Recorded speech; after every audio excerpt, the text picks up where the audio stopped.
Hearing for the Tangipahoa Parish Council for May 26, 2020. We have two items under public hearing. First one is TP Ordinance number 20-10, an ordinance amending Chapter 14, Section 14.3C, no wake zone of the Tangipahoa Parish Code of Ordinances. Okay. We don't have anybody to speak on it, I don't think, so that item will come up under the regular agenda. Second one, TP Ordinance number 2011, a variance to the TP Ordinance number 12-42, regulating automobile vehicle impound facilities, automobile vehicle salvage facilities, and recycling facilities. Section 13-225D, 13-227B, and 13-227C2 and C6 at 27094 Highway 22 Beatico for Mr. Aaron Cohn of Aaron's Towing and Record. Anyone to speak on that? If not, that will come under the regular meeting. At this point, the public hearing will be adjourned. Okay, we're going to call a regular meeting of the Tangipahoa Parish Council for May the 26th, 2020. Will be called to order. The invocation is going to be by Mr. Lionel Wells. Pledge of Allegiance by Ms. Kim Coates. Let us pray. O God, our Heavenly Father, how excellent is your name in all the earth. O Father, as we come in the midst of this pandemic, Lord God, we pray, O Father, that you will continue to have mercy on us, God. And of course, all of us have been affected by it. So, God, we just pray for your care. And then, oh Father, as we come tonight, we pray for each and every person that's here tonight, Lord God. And as we pray that you will be with us as we represent the people that we were elected to represent. And then, Father, as we come, we pray your grace and mercy upon our health care workers, all those that support them, all the support service that they give. Pray, oh God, that you would bless our first responders, Lord God, and those who support them, Lord God. And Father, we all need you. None of us could even attempt to make it through this without you. So, oh God, we just pray your blessings, Father. And then, God, we ask a special blessing on Christian as she go to be for her test to be done this upcoming week. Pray, oh Father, that you would bless her in a special way, Lord God. And Father, we just thank you for all things. Through Christ Jesus' name we pray. Amen. Amen. As all military, please surrender proper salute. Pledge allegiance to the flag of the United States of America and to the republic for which it stands, one nation, under God, indivisible, with liberty and justice for all. Okay, roll call. Present. Present.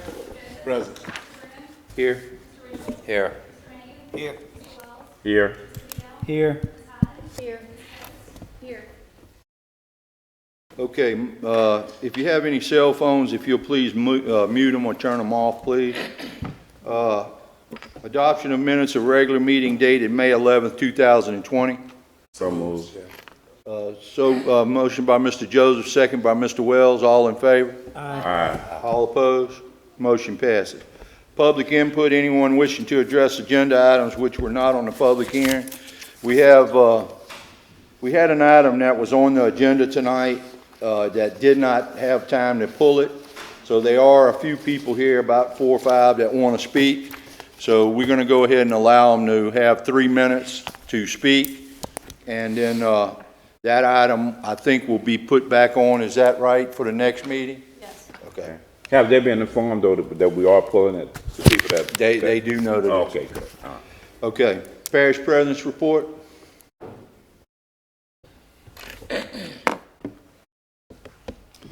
Good evening. Evening. First of all, thank you for being here. Let me be here, of course, always. And I wanted to take a few minutes, if we can, for us to remember Trooper George Baker, who passed away this past Sunday. He's a military and law enforcement veteran of 10 years. He committed his life to serve and protect each of us as a community, We thank Trooper Baker and his family. We send our condolences and prayers for that God sends them strength and peace to comfort them. We also want to make sure that his family knows that we are extremely proud to know that Trooper Baker was there for us to keep us free, but as his military service was, he was a Marine, and he made sure that our country's freedoms were protected, and then to protect us at home as a trooper. We're absolutely tremendously sorry for this, but thankful for his service. You want to do a moment of silence? That would be wonderful, Mr. Lionel. Mr. Wells? That's appropriate. Yeah. Take a moment of silence.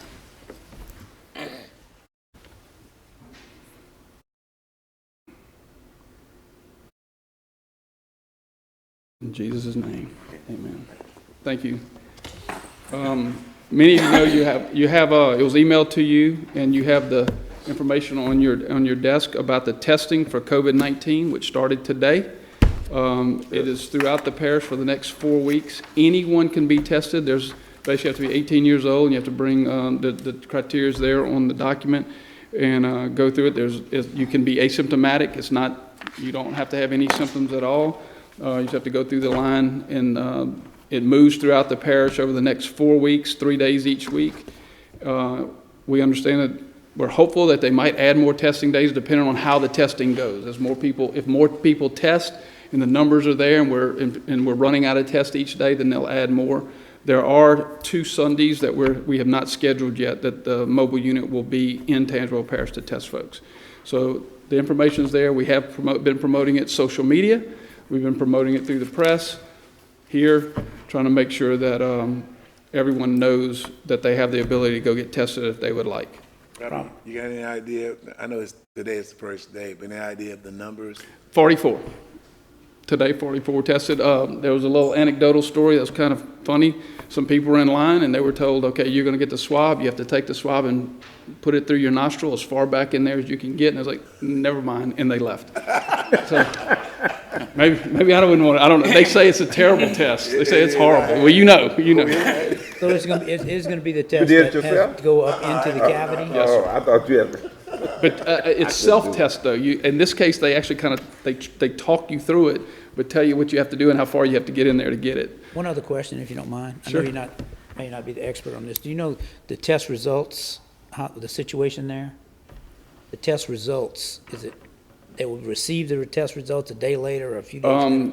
The tests are being picked. Quest is running the test. Okay, so they There's have to go to Quest there's and a then courier Quest. system right now where they're doing Region 9 of LDH, which is basically the 5 parishes. There's a courier who goes to each site and picks up the test, gets them to Quest. The Quest courier takes it to the airport. It's flown to the Quest lab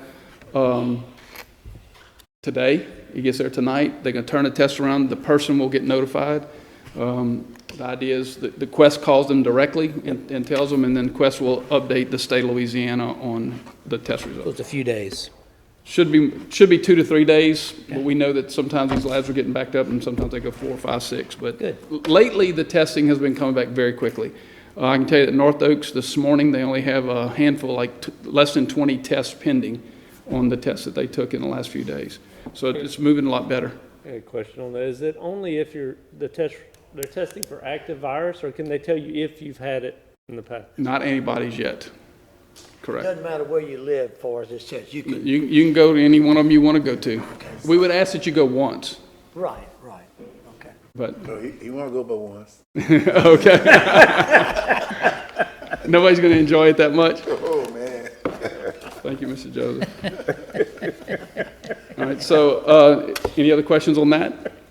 All right, so parish president's items. The first item we have is approval of the Louisiana Compliance Questionnaire. It's about the audit that we do every year. Finance Committee was updated by Lambert and James from the auditor about what this is, but it's the same questionnaire we do every year and updated information about the parish. Also move. Motion by Mr. Vial. Second. Second by Mr. Forrest. Roll call. Mr. Forrest? Yes. Mr. Graffian? Yes. Mr. Joseph? Yes. Yes. Yep. Mr. Mayhew? Yes. Mr. Wells? Yes. Leal? Yes. Yes. Okay, the second item is reappoint Florida Parishes Human Services Authority, our representative to that board, and Ms. Mona Pellequino has been serving on our behalf, and we would like to put her back up. The Florida Parishes Human Services Authority would like to have her back too. I will so move. I'll second, Mr. Chairman. Okay, motion by Mr. Vial, second by Mr. Wells. Roll call. Mr. Gravian? Yes. Mr. Joseph? Yes. Mr. Brennan? Yeah. Mr. Richards? Yes. Mr. Mayhew? Yes. Mr. Wells? Yes. Mr. Vial? Yes. Ms. Hyde? Yes. Ms. Coates? Yes. Forrest? Yes. Motion passes. And just for, if it's all right with y'all, I'll just mention number 4 is the financial reports, which y'all all have emailed, and you have a hard copy. Obviously, always, if you have any questions about the budget or anything at all about parish government, please just let us know. I think one unique thing that came out in the finance committee was that March's sales tax were up. April numbers are not officially out yet, but it looks like they're up also, believe it or not. And Dave, that's a great point, and I appreciate you reminding us that the sales tax appear to be, they were definitely up in March a little bit. It appears they're going to be up a little bit in April. At the same time that car sales are down, which typically that's how we trend. I believe that means that our citizens, because of the COVID virus, they're not leaving the parish to shop. They're shopping in the parish. So it shows how much, if you shop local, how you shop at home, how the money stays at home. It's helpful for us to be able to have that budget and make sure that the revenue stays here. So hopefully it's a new habit that we learn, that everyone continues to shop here and at home. Keep the money at home. All right, guys. We have a little technical difficulty here. I'm supposed to be going to that TV and it's wanting to go to that one. Right TV's not up. No, we're gonna watch Netflix.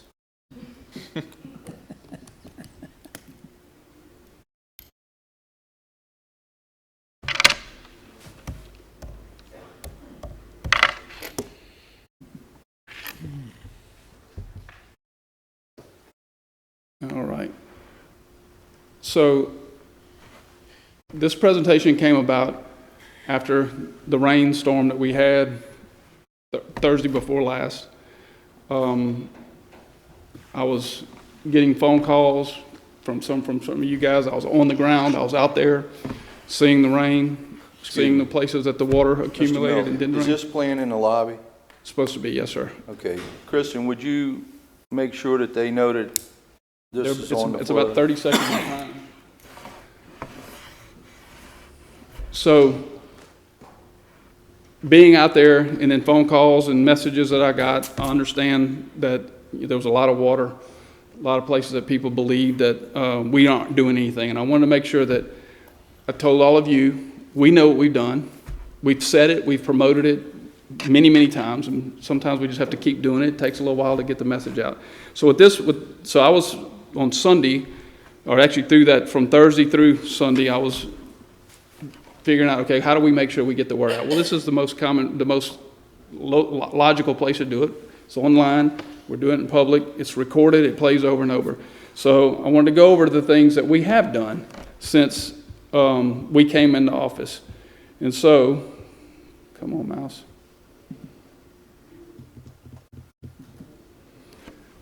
So one of the things that we realize is that coming in, a lot of times you do things, you lay out stuff, you make changes.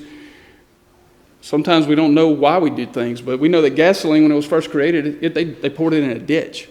They didn't know any better. Threw it away. It wasn't combustible. It wasn't, and it was useless. What do you do with it? Then found out that one, that was just bad for the environment, and two, you found an engine that it can run in. Plastic is not biodegradable. We thought it was the best thing in the world, and we had plastic all over the place. We realized it doesn't go away. So now we're starting to do something different. We found out about it. To get rid of batteries and electronics and chemicals, we used to throw it in the landfill or in the ditch. And now we realize that's not the way to handle it. So we need to do something different. In development and drainage, Tangipahoa Parish, we knew coming in there were some issues. And we knew that we needed to do something, okay? But we agree that a lot needed to be done. Drainage, development needed to be addressed. But we want good growth. We want good managed growth. So starting in January of 2016, when we walked through the door, we began developing plans. We, as that council and this administration began plans to look at problem areas of the parish, whether it be drainage, overdevelopment or perceived overdevelopment, whether it be roads that were in bad shape, where were we growing that we weren't, but it wasn't managed, what do we need to do? So we started working on it. Well, one of the things we found out right away, for any drainage to really get any significant funding, one of the places you have to work with is DOTD, because they have all the roads, they have they have a lot of the roads, and they have the drainage system, the culverts under the highways. Well, you have to, in order for DOTD to help you with those, you have to have a parish-wide drainage study. And I can distinctly remember talking to Mr. David Vial and Mr. Bruno and Mr. Wells, everybody, all of y'all. I can remember talking about the idea that we can't really get any big drainage projects done until we get this study done. So we found out to do that study, the watershed, it's about $700,000 to $1 million. Well, y'all all know our budget. To find an extra $700,000 to $1 million is $700,000 to $1 million is pretty tough to do, but we kept working on it. And I'll tell you that we put together grants. We put together stuff with the Army Corps of Engineers, with LSU Engineering, with the Army Corps with Silver Jackets program, it's called, and some other places. We've put together a few things here and there. We've gotten some smaller studies and some preliminary things that help the watershed. Not that the 2016 floods were positive in any means, other than the fact it brought money to the state. So now we have money to do that drainage study, but the state's dictating when and how it's going to work. We are going to be ahead of the game because of those other studies we've put together. We have a lot of the underlying data that they're going to need. So it's very helpful for us to get our contractor, their consultant, the state's consultant, into the parish so we can get it going. And we're ready. We're anxiously waiting. We're waiting on DOT is actually the overseer of that particular part of the 2016 recovery. But during that same time, we also implemented some things. Now I'm going to hit a few of them that made significant changes to what our subdivisions look like today than where they were in 2016 when we came through. The first one was we implemented a 1-foot freeboard, which means every structure has to be at least 12 inches above the base flood elevation at the site that they're building it. We improved our road standards for developments. And what we did by that is, one, we made them thicker, wider, made sure the servitudes the right-of-ways were going to be there, and we have inspectors. Our inspection group has been increased with the number of folks with knowledge, experience, and they go and make sure that when a development's being built, is being built as it's designed, as the drainage district approved and as we approved. That wasn't always the case. So other things we were doing, we increased our drainage standards between the drainage district, you guys on the drainage district, and it's almost the whole parish has it now, that instead of a 10-year rain event, which is about 6.5, about 7 inches of rain in 24 hours, to a 100-year rain event, which is a little over 12 inches in 24 hours. And it can also be 6 inches in 8 hours, or 4 inches in 2 hours. That range moves around. There's a chart that does that. And then the big one is now you must preserve 85% of any wetlands. If you have wetlands on a development, you have to preserve 85% of it. The 15% is necessary to be able to get to other areas that are dry. You might have to go through a wetlands with a road to be able to get to some property that's dry. If not, you'd block off almost every, good portions. In flood zones A and E, you have a no net fill, which means if you bring a shovel of dirt in, you have to dig a hole with a shovel, or a truckload or a truckload. You have to make a detention or retention pond to do that. And then there has to be a traffic analysis must be completed to determine how you're going to affect the areas around you. All these have been implemented since 2016 through about 2018. So what do these new standards mean? Oh no.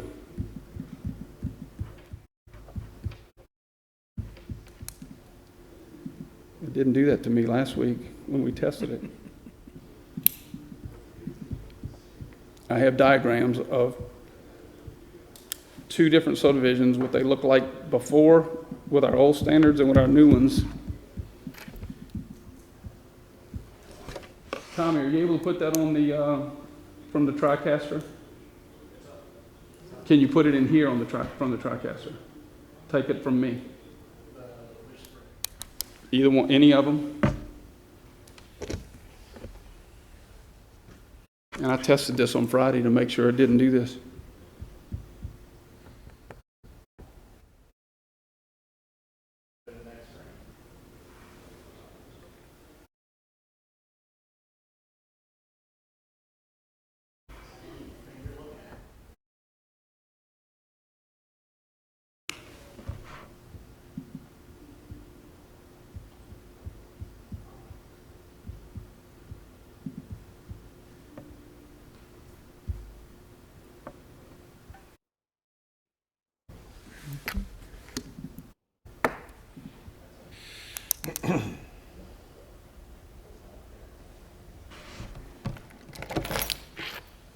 It's dramatic. That's why it's worth waiting. I apologize.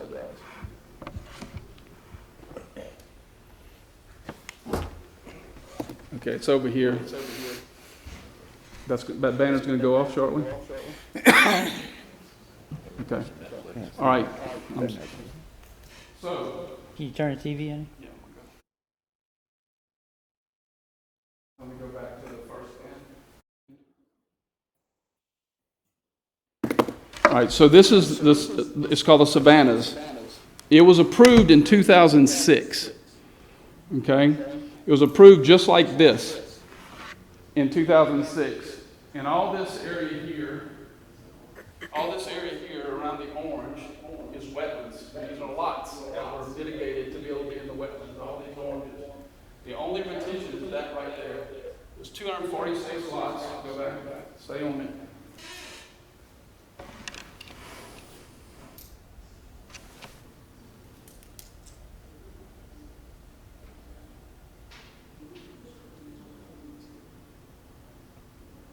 We're in the live position, that's right. Is there any way to do it not live?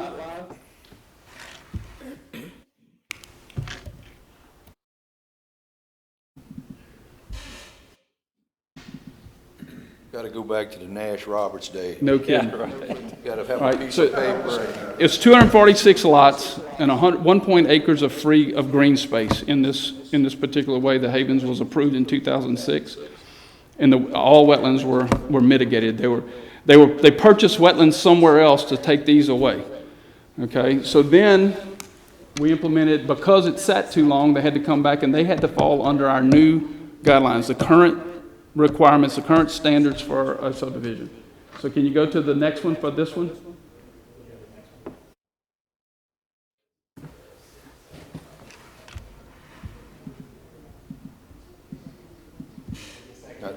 I know it's wrong. This subdivision has not been built yet, is that correct? This section is not built yet.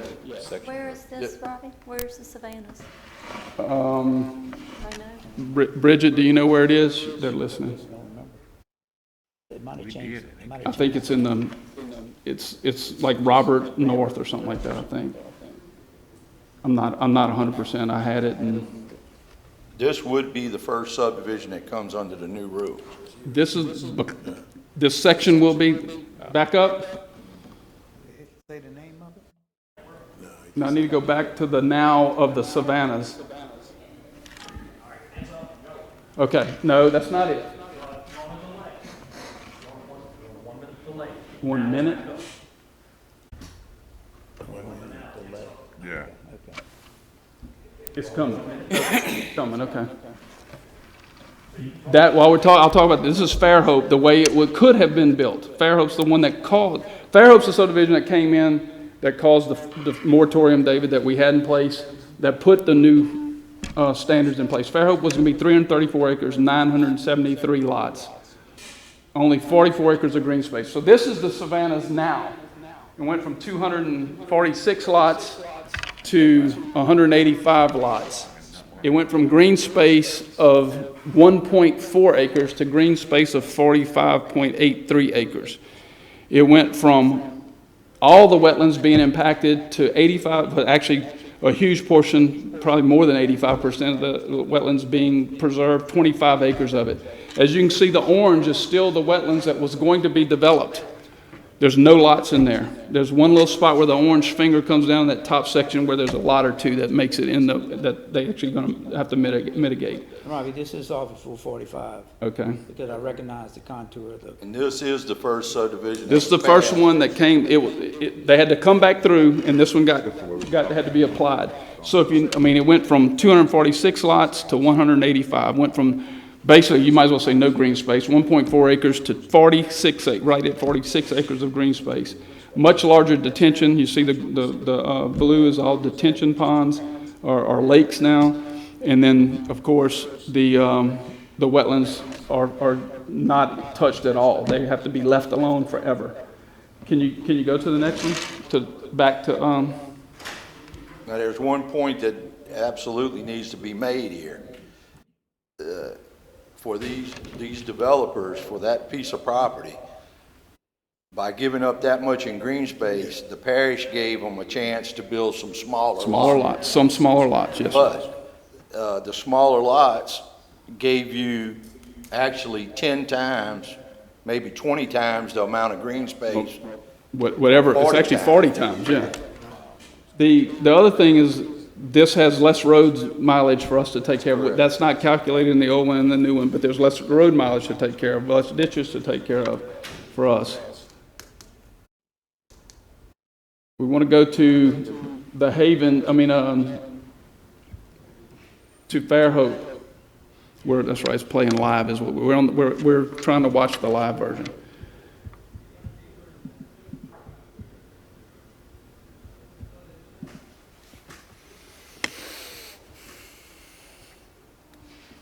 So I'll talk. You saw the Fairhope. Fairhope's again 334 acres, 973 lots, only 44 acres of green space, and all the wetlands was mitigated, every bit of it.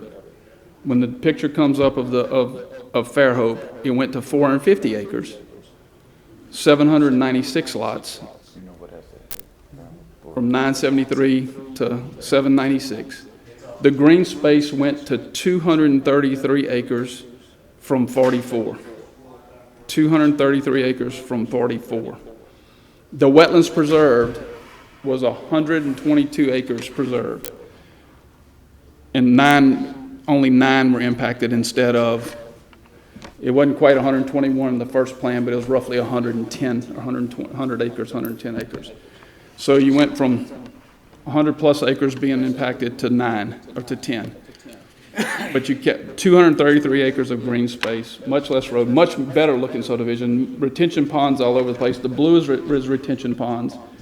The green is all wetlands maintained. And the lots, there are some smaller lots in there. There's less streets. I think it's quite a bit, like it's a mile less roads in it than we had before. And that's what we've done. So whenever the idea of what have we done, we've made significant changes. Together, we've made significant changes to change how subdivisions look, how development looks. And not saying that there's not more to do. Can we go back to the original of that one? We never did get to see the original of that one. The Fairhope, the one with all the tons of lots. The picture. That's after. The file picture is broken. here it is. Yeah, now look at the house lots in that subdivision compared to that. It's like a checkerboard. Yeah. So that's, and all those roads, and look, that's almost like a bunch of row houses. You just stacked on top of each other, and then look at this, what this looks like, how much nicer it is. Big difference. Yeah. And again, less roads, tons more green space, impacted virtually none of the wetlands whenever you talk about what it was doing before, which is going to change how it works. This is just now being built. These are just now breaking ground. So we got to learn, what does it do? And I think we're seeing on the plans it's significant. And we have a staff that's making sure they're building it as it's drawn. And the drainage district is making sure that the drainage plan is as it's built. 100-year drainage plan compared to a 10-year rain event before. So there's dramatics, and these are just the big things. There's a bunch of smaller things that we've done that you've done with us to make sure that our development that our growth is going to be good growth. It's going to make sure that we protect quality of life the very best that we can, and that we give the opportunity for landowners, because remember, all these people that own this land, most of them are our citizens. And if you remember 18 years ago, maybe 20 years ago, when we tried to do land development, parish-wide zoning, parish-wide planning, that the big thing was, I want to do what I want to do with my land. Nobody can tell me what to do with my land. So we're doing a lot better, a lot better. I just want to make sure you knew that. And I just accidentally closed my notebook. We have just a few more minutes. I accidentally did this. Let me back up. We have Danielle Manning with the Weather Center. As soon as I can get her back up here.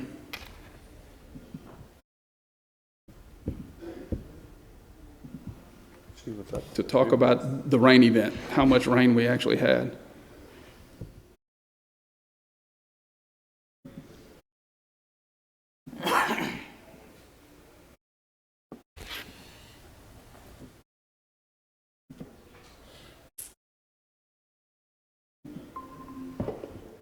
Danielle, you still here? Yep, I'm still here. Okay, hang on. I'll get you connected to the proper TV. There she is. And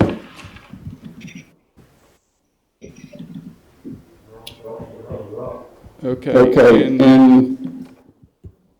let's see, let's get this to full screen. All right, Danielle, I think you're ready to go. Okay, perfect. All right, so Are you muted? Yeah. no, I'm not. Here we go. Okay, there you go. Okay, can you hear me? We got you. Okay. So, my name is Danielle. Because I'm getting feedback on my side, on my end.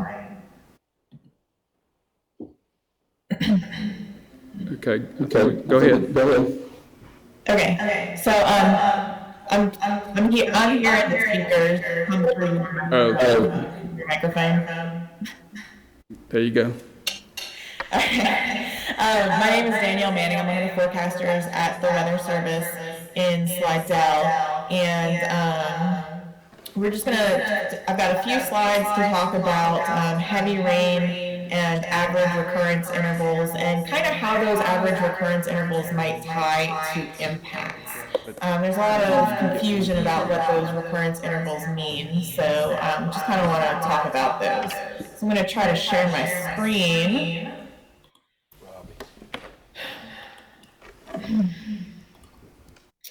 And let's see.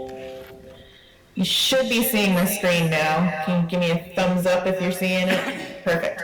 Okay, so again, we're just going to talk about what those average recurrence intervals mean. And so what it really is that people in general have a difficult time understanding probability. And so average recurrence intervals are really just another way to communicate annual probabilities. So in other words, a 100-year event is an event that has a 1% or a 1 in 100, that's where that 100-year comes from, chance of occurring in any given year. A 500-year event is an event that has a 0.2% or a 1 in 500 chance of occurring in any given year. So these don't mean that this particular kind of event will only happen once in every 100 years or once in every 500 years. It's a reflection of the annual probability that something could happen. It's important to understand that the more extreme an event is, the more uncertainty there is regarding the average recurrence interval. And the reason for that is that we don't know for sure what a 100-year event is, and we don't know for sure what a 1,000-year event is, because we don't have several hundred or several thousand years worth of data to compute what those 100 and 1,000-year events are.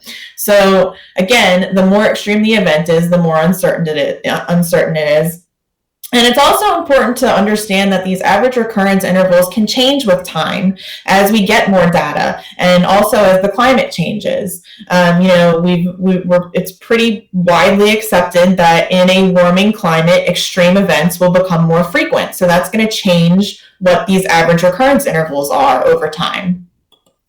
So if we take a look at how we calculate or how we determine what the average recurrence intervals are, what we do is we use what's called the NOAA Atlas 14 data. And what that does is it uses model data in concert with actual observations to come up with location-specific recurrence intervals on measurements from timescales from 5 minutes to 60 days.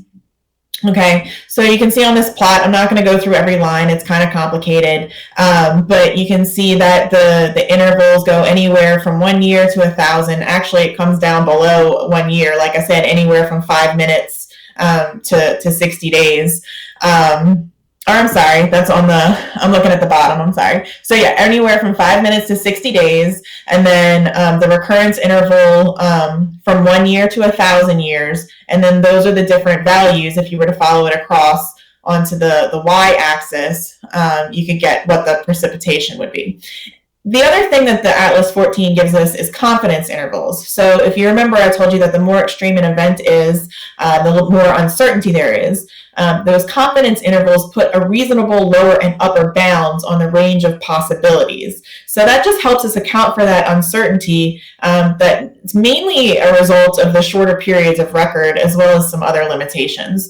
Let's take a look at just some of the more specific data. So we're going to be focusing on this red box that I have highlighted here. So on short time scales, if we look at how these average recurrence intervals relate to flash flooding, even what we would call 2 to 5 year events, so events with a 20 to 50% chance of occurring in any year, those can still cause flash flooding. So on a short time scale, on a 1 to 3 hour period, a 2 to 5 year event, we're talking anywhere from 2 inches, a little over 2 inches, to a little under 4 inches. So 2 to 4 inches in 1 to 3 hours is going to be your 2 to 5 year event. Typically, we're going to start seeing street flooding. Working at the Weather Service, we're going to start issuing that flash flood warning when we start seeing anywhere over, 2 to 4, if we start seeing 2 to 4 inches in an hour, because we know that that's the kind of impact we typically see with that kind of rainfall. When we start getting into the more severe impacts, again, on short time scales, we start to see more significant impacts with events that have a 2 to 4% chance of occurring in a given year. So that's going to be your 25 to 50 year events. So again, we're looking in this red box, and you can see that we're looking at the 1 hour to 3 hour time frame and the 25 to 50 year recurrence intervals. And so now we're talking about anywhere from like 3.5, 3 3/4 to 6.5 inches of rain. Again, if we get 4 to 7 inches of rain in a couple of hours, we're going to expect to see numerous streets impassable, maybe some water getting into a few structures.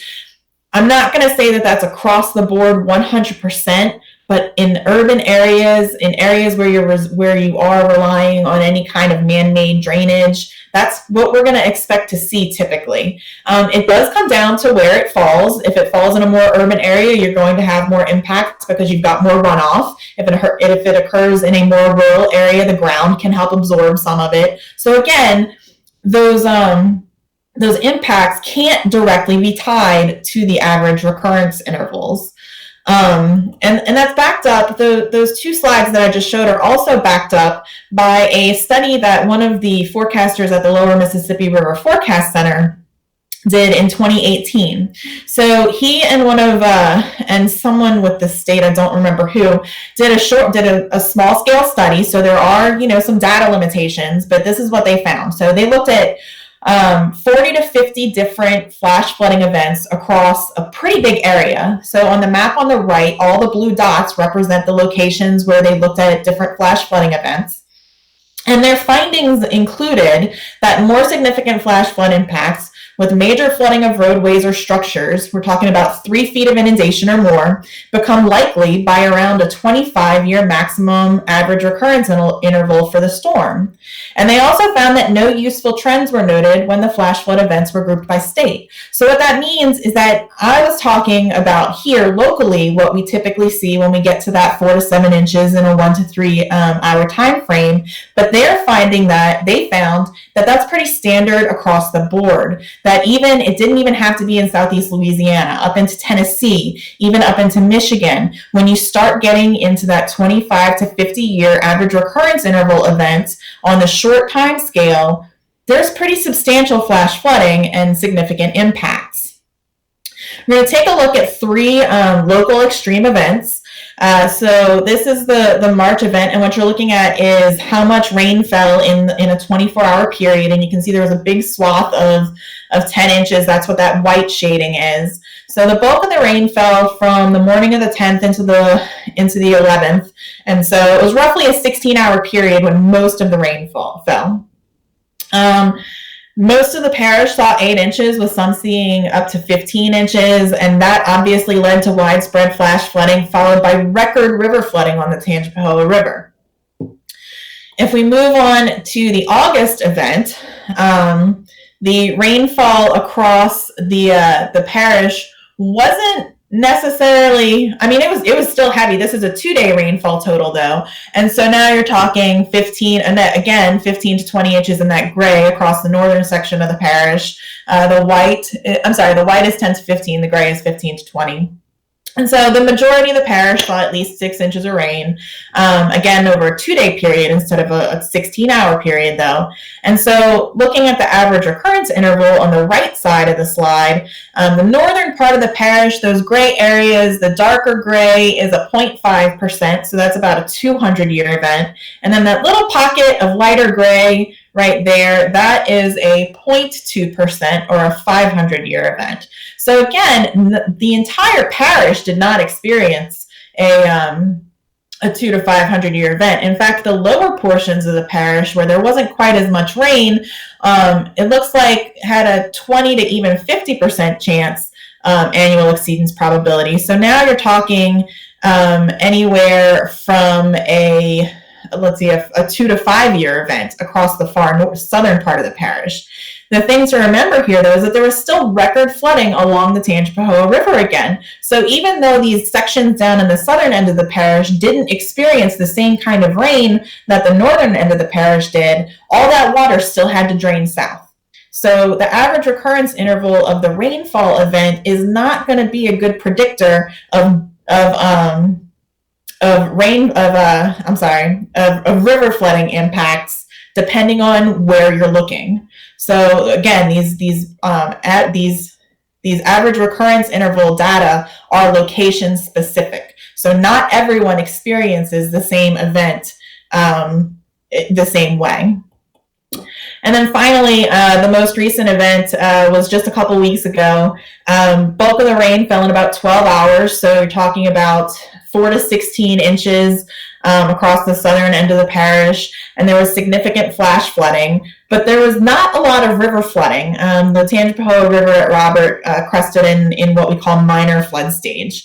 So again, the thing to remember here, you're talking about 16 inches of rain in a 12-hour period. The March 2016 event was 15 inches in about a 16-hour period, but there was a lot more river flooding from that March event. And again, if we were to go back just 2 slides, you can see the areal extent. So the area over which that heaviest rain fell was much bigger in March than it was this just a few weeks ago. So again, those average recurrence intervals for rainfall don't necessarily tie well to specific impacts. And it also varies based on time scales. So we'll talk a little bit about that in the summary as well. Again, the recurrence intervals themselves do have only limited usefulness because of their limitations due to shorter recording periods. Again, you need like hundreds or thousands of years worth of data in order to accurately compute what a real recurrence interval would be. They're very the impacts are very spatial and duration dependent. So you can have a 100-year event on let's say a 24-hour time scale that may actually not cause substantial flooding because the rain was more spread out over the course of the day. Whereas if you have a 100-year event on a short time scale, that rain doesn't have anywhere to go, so it does start to cause flash flooding. And then not all events with a given average recurrence interval will have the same impacts. And again, if you were to go back and look at that March 2016 event compared to the one that was earlier this month, there were substantially bigger impacts from the March 2016 event as all that water drained into the river. But the average recurrence interval for those two events was very similar. Again, high rainfall rates over short periods can cause flash flooding, even in events that have a relatively high probability of occurring in any given year. So 20 to 50% chance of occurring in any given year, that's equivalent to that 5 or 2 year event. That's kind of the threshold that we're using at the Weather Service to start issuing flash flood warnings. We start to see that when we get into that 2 to 4 inches in 1 to 3 hours. And then finally, flooding impacts do also depend on where exactly the rain falls, how it drains into local rivers and streams, how much rain falls over how big of an area, and then in addition, what's the antecedent conditions there. Let's say you've got that 2 to 5 year event of 2 to 4 inches in a few hours. Let's say you might normally be able to handle that in some places, but if the day before there was another 2 inches, all of a sudden the ground can't absorb any water. You're going to have more runoff. So again, average occurrence intervals just kind of give an idea of the rarity or not of an event, but they can't really be tied very specifically to impacts themselves. And that's what I've got.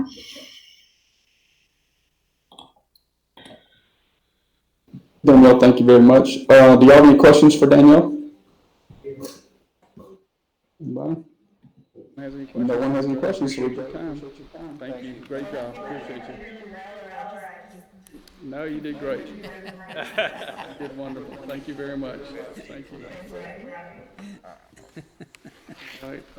So in layman's terms, what she's saying, if it rains too much, you're gonna have flooding. Pretty much, yes, sir. If it rains too much, if it rains a good bit yesterday but doesn't flood, and it rains a good bit today, it might flood because the water can't go anywhere. Yeah. All right. Does anyone have any questions for me? No, sir. Thank y'all very much. Appreciate Thank you, you. Mr. Miller. Yeah, good job. Okay, number 5, adoption of TP ordinance number 20-10, an ordinance amending chapter 14, section 14.3, no wake zone, Tangipahoa Parish Code of Ordinances. This is mine. This is just a 200-yard wake zone on Punchula Creek, so I make the motion. A motion by Ms. Coates, I'll second. second by Ms. Hyde. Any question? Roll call. Yes. Yes?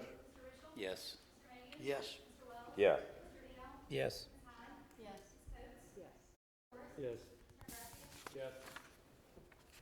Motion passes. Number 6, adoption of TP ordinance number 20-11, a variance to TP ordinance number 12-42, regulating automotive vehicle impound facilities, automotive vehicle salvage facilities, and recycling facilities at 27094 Highway 22, Beattyco, Louisiana.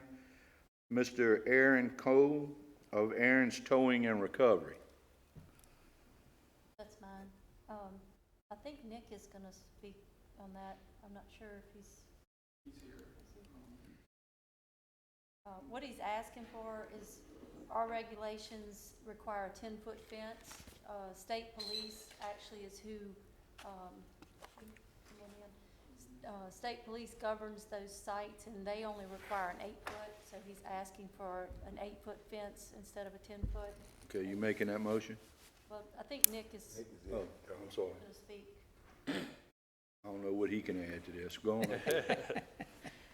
So it's, hi, everybody, good evening. For the minutes, I'm Nick LeBlanc, the building official. So the ordinance, TP ordinance 1242 that governs towing facilities, as well as recycling facilities, as well as scrap facilities, salvage facilities. All treats them really the same. Part of that ordinance requires that the building official present that this has met the standards. And the part of this meeting is a variance as well as that public hearing for that facility Aaron's Towing on Highway 22. There were a few deficiencies noted in those, and that's what the variance is for in place. I can go through those with you if you like. One of them was it requires a survey, and so an actual survey is a document that shows quite a number of items. They provided a site plan that showed all of those items, and they provided a survey, just not a unified document. So instead of making them go get another survey to provide the same information that we have, Councilperson Hyde put that forward as a variance for that. The other is because we treat them all as a regulatory process the same, whether you're doing scrap, you pull it, or just a tow and storage, which is what this specifically is. We have some provisions in the ordinance that require monitoring wells from DEQ. We've gotten with DEQ specifically on this project. They have issued any required permits for this, and monitoring wells is just not something that they do for something this small. So again, I believe that's why Councilperson Hyde was putting that forward before you. And as she spoke a moment ago, state police really has a lot of regulatory authority over towing and storage yards. The fence that he is proposing to put up does meet their standards. But it doesn't meet our ordinance standards, again, as it applies to 3 different facets within the ordinance. And then lastly, the ordinance requires that there is 2 buffer requirements. One is that it has to be 150 feet from any residence, which there are no residences within the 2 adjacent parcels as well. But it also has a special restriction that doesn't give a waiver to the adjacent property owners. That says the operational area has to be at least 50 feet from any adjacent property lines. As this is a half-acre parcel, there is no way to develop this with that in place. The property owner has gotten the release from both property owners, one being the sewer district, who has I think, a lift station there, and the other is who the gentleman purchased the property from, has gotten a signed affidavit to that effect, saying that they are okay with the proposed site plan encroaching on that buffer. But those are the 4 variances before you. Other than that, everything has been submitted to our office. It is compliant, other than there's a minor tweak to a drainage plan where I just need a copy of a riprap design he's going to do. But it would be my recommendation as a building official that this does meet the standards of our ordinance, other than the items we've discussed tonight. Well, I'm just gonna say something, and I say this every time. I really don't think we need to change the ordinances, for the simple reason you're going to get one that's going to come up in an area where all of that stuff's going to be necessary. So what Bridget did here is, she came and she asked for a variance, and you're saying that everything meets the variance, it's not causing any problems. And I think that's the way we need to stay with this, because when we weaken these ordinances and we start reducing what they're there for, then what you're going to wind up is going to come into an area where you really want these things to be in the ordinance, and then you're not going to have it there. Right. And that's the same thing with the monitoring wells. If the state doesn't require a monitoring well on something like this, well, we can waive that. But what if they wanted to put this in the middle of a whole bunch of people, and we felt that a monitoring well needed to be there? Then we're messed up because we can't do anything. Certainly. So I think what we need to do, there's ways through the variance that we can make things work if the area is conducive to it. But I hate to keep changing ordinances for one item, and then we come up and find later on that we have a situation that we need everything in it and it's not there. Couldn't agree more. So I don't know how y'all feel about that, but I feel... Now, this is a variance and not changing nothing. That's correct, And I mean, there's going to be situations we know where that's going to happen. But I mean, as long as it's not interfering with residents or causing a problem, then by all means, you want to help. But what if this was in the middle of a whole bunch of residential area and they wanted to put a half-acre car lot right there? You're going to have a room full of people in here not wanting a facility like that in that area. And then you're going to have a weakened down ordinance that's not going to be able to help you to get anything done. That's a great point, and also because it does cover the three different facets. That's There are correct. certain things that are a greater hazard according to DEQ and EPA for leakage, as this is just storage and towing only, no parts pulled, no recovery, nothing of that nature. I think that's the rationale. And the people we've spoken with, LDEQ, has disclosed that to us, that that's why they don't require these things. And I think, Nick, really all you'd have to add to this ordinance, it says that the council reserves the right to alter or, change If the he comes ordinance. back and wants to Yeah. do it, then he's got to go back to the original. So that's exactly, within this ordinance, which is very well written, there's an operational plan component. If they deviate from the operational plan, there is a $500 a day penalty that we do apply into the court system, so that they cannot just change this.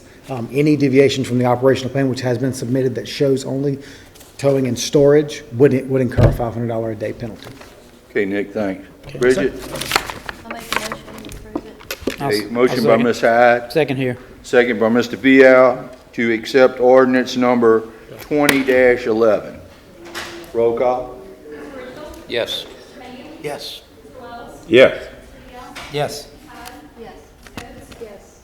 Yes. Okay, motion passes. Oh, excuse me, I'm sorry. Yes. Counted those chicks earlier. Say yeah. Me? Yeah. Yes. Okay, motion passes. Number 7. This ordinance has been pulled, but because it was on the agenda, some people had already called and asked to speak. We have about 5, but what I'm going to do, I think there's a couple of these that are family members, so I'm going to bring them in 2 at a time. That way it'll cut down this amount. The first 2 is Howard Swam and Lynn Swam. Somebody famous. We need to vote to table. Wide receiver, what? Yeah, well, I'm going to go ahead and let them speak, and then we'll... Pretty good one too, wasn't it? And as far as I know, this will be back on the agenda for introduction at the next meeting. Is that correct?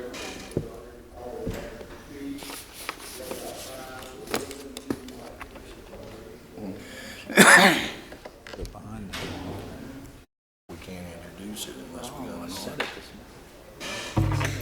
First of all, I would like to, Wait, hold up a minute. Hold on. Give you all the rules of the game here real Thank quick.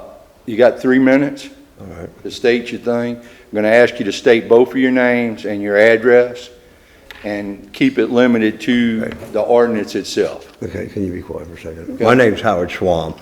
I live at 24322 Harvey Levine. Mine's a little different than what theirs is, but indirectly it's not, because it's still a flooding issue. Now, I didn't see a lot of these subdivisions, and I've been seeing them going up all over, and if my first big question is how can you build infrastructure for any of that if the infrastructure that you had from 30 years plus ago can't even handle what it's got now? So now you're dumping all this new infrastructure onto an old plane that can't handle it. And I know this for a fact because my parents own property on Sims Creek, and I know it's been probably close to 30 years since any excavator's been in there and cleaned out.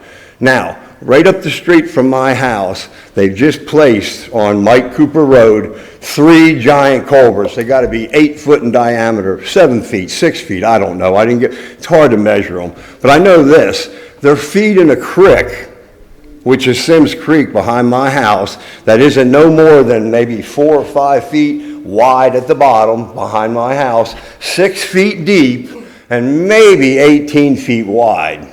Now, how are you going to put that much volume into this area? I don't understand. Now, my house was there 30-some years before it ever got flooded.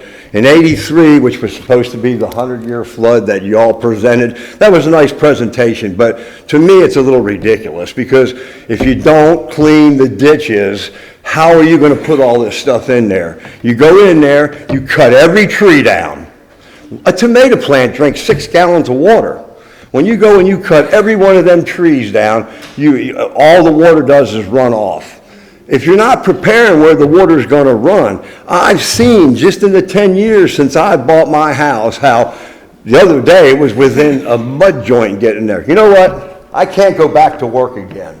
You know what? My insurance went up 15%, and I wasn't even in a flood zone. My house still isn't repaired from 2016.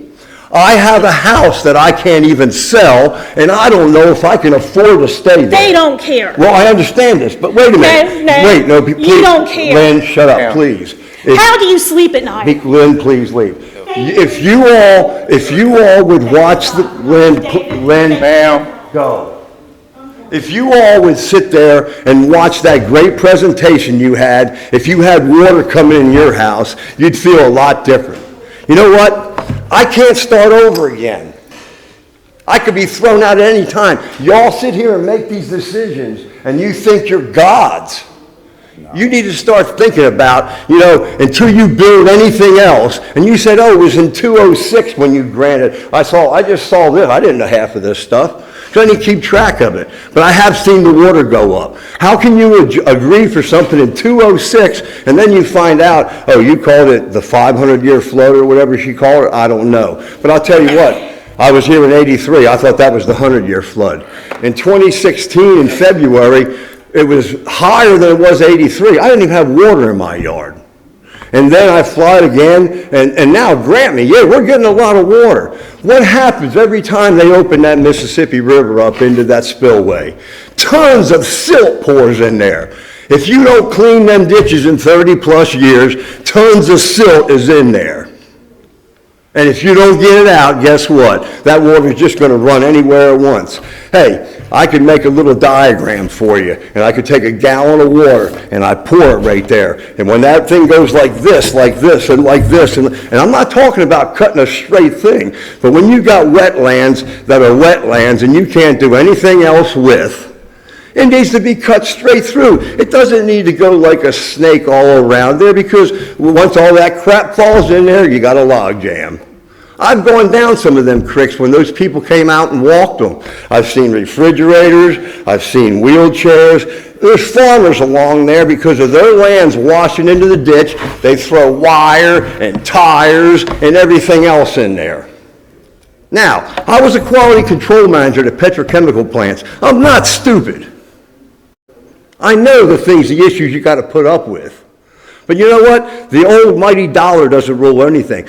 246 subdivisions. I didn't know that. Hey, they got 700 or something down my road. But when they go in there and cut everything out, they can't go with 420 instead of 700 and leave. Oh, we have this green space. You know what that green space probably was? A swamp to begin with. And when you fill everything else in around that, where does that water go? I know right by up from the Chevron where my exit is, I live right behind Champ Cooper School. They put all that up in there. They put everything up. They put it all up. Where's all that water run? In that same ditch that comes to my house.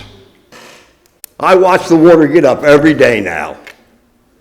And I beg and pray not to get flooded. And I wonder if I'll ever get out of it, because you know what? I'm not getting no younger. I can't buy another house. My check goes up 1.6%. My flood insurance goes up 15%. And I wasn't even required to have flood insurance. Right now, my flood insurance is almost $1,000 a year. And what my raise is? About 20 bucks. I don't have nothing else to say, but, think about that. Just think how you would feel. I've had it happen to me twice now. And it's wrong. If you don't clean the ditch, you're just pissing on us is all you're doing. Because all it is black water. It's black water is what it is. It rots everything. And you know what? I watch things that I owned my whole life go out the door. I told my wife the other day, I said, you know what? That new set of chairs and stuff that we just got, I have a hog pen in the back. I found one of the leg covers off the back of it where it floated back there. I don't have money to buy furniture. I don't even have a couch. I don't even have teeth. It's sad. Oh, thank you for your time. Thank you. Thank you. The Paraloos, all three.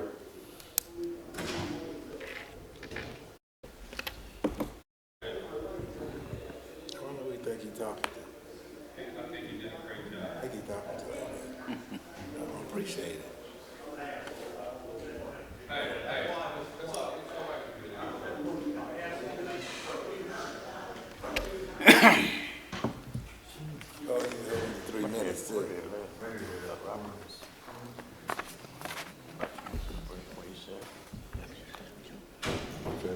so easy. 3 minutes. Really? You've given us so many minutes. Okay. Yeah, let him vent. I was supposed to tell my name. Tell you that. If y'all could, just state your name. You can say it for you. Is that your father? This is my dad, Bert Pearlou Sr. I'm Bert Pearlou Jr. My name is Bert Pearlou Sr. Nice to meet you, Mr. Pearlou. I lived in Beatico all my life. My daddy lived in Beatico all his life.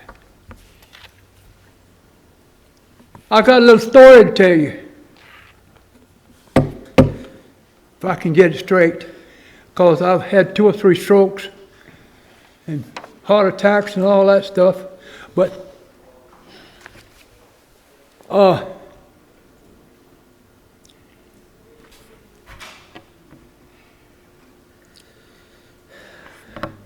Tangipahoa River Bridge on highway going toward Ponchatoula. When the water was high, Daddy. When the water's high, they must have 100 cars parked right there at the edge of the river. They got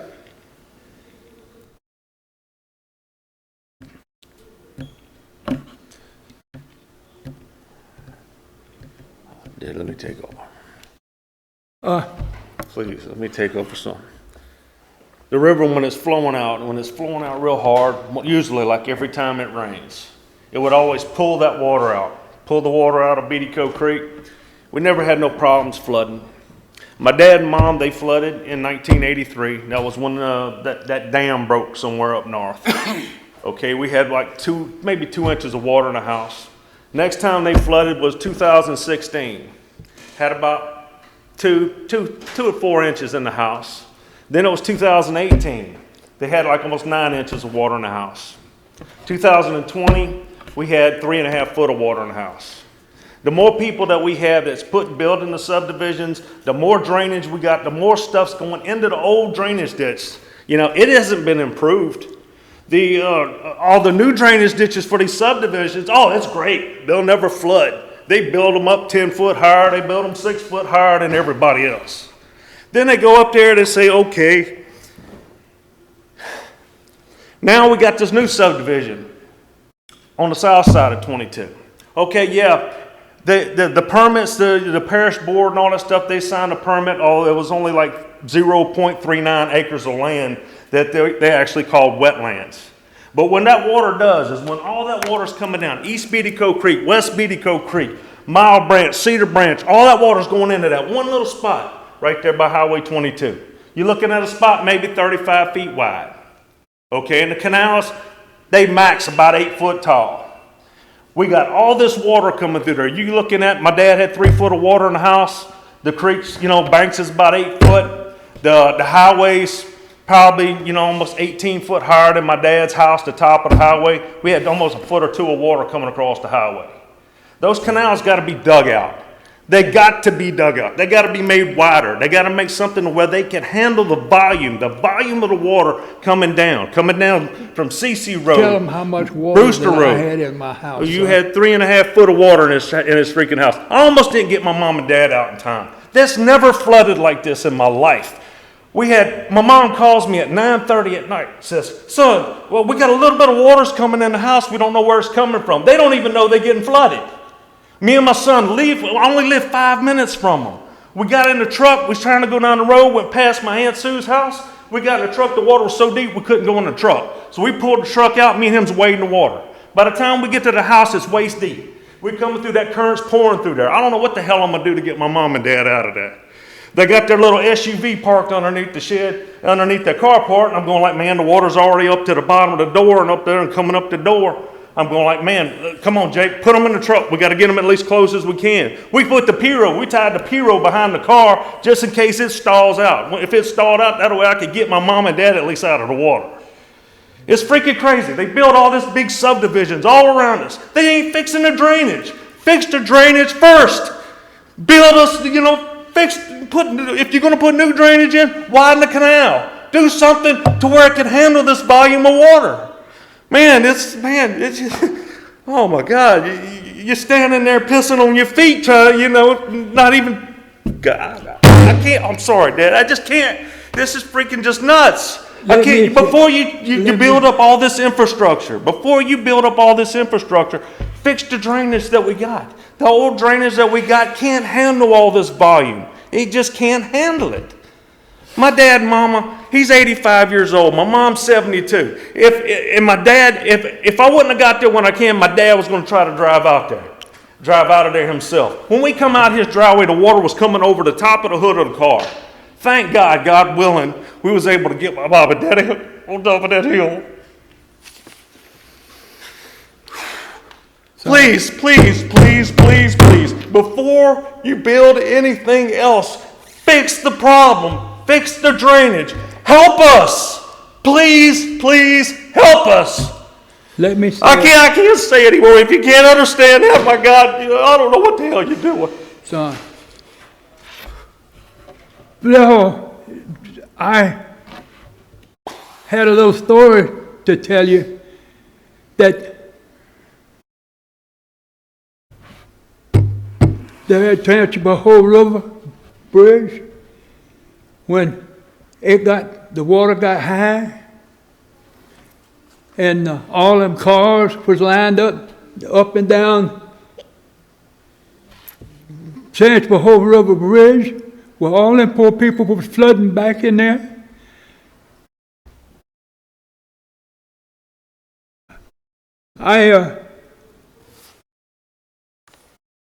He didn't even flood when that happened. I didn't We didn't even flood because we had enough of the river would pull that water out to the creek.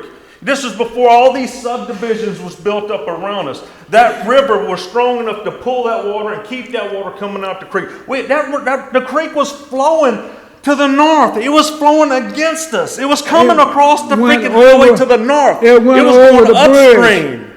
All that water, when it come across underneath that bridge, it used to spread out. Yeah, it would go up there behind this guy, the old parsons, where the preacher's house is, the only house in front of this new project. That water used to go around back behind his house, all up there where they got the middle of this big project, all these thousands of loads of dirt and all that they said they didn't haul in there. But that's bullshit. Look, you got a picture. I'm sorry, it's BS. I'm sorry. I apologize. But golly, people, please. You got a Mr. picture. Carolou, Show them that picture I'm of gonna the damn look. levee that they built back there. There it is, right there. Look at this. That's the levee that they built back there. Every one of y'all, look at this picture. That's where I got This is my mom and dad's all house. that water.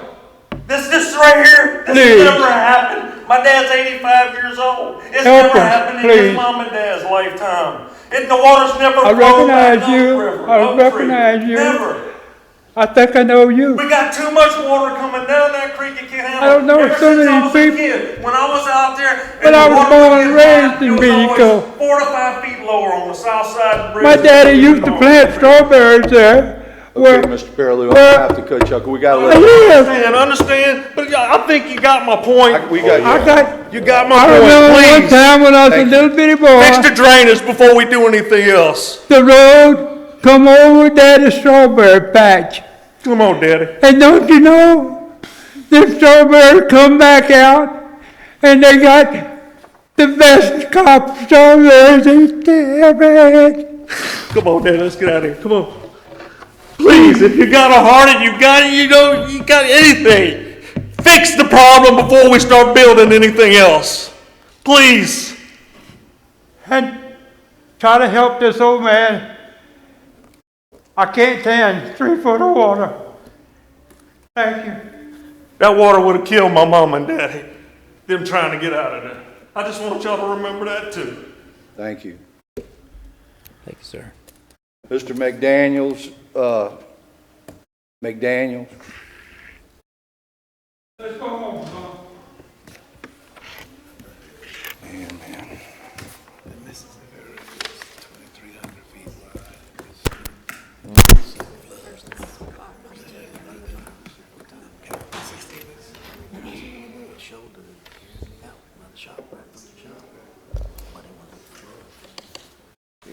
first about it.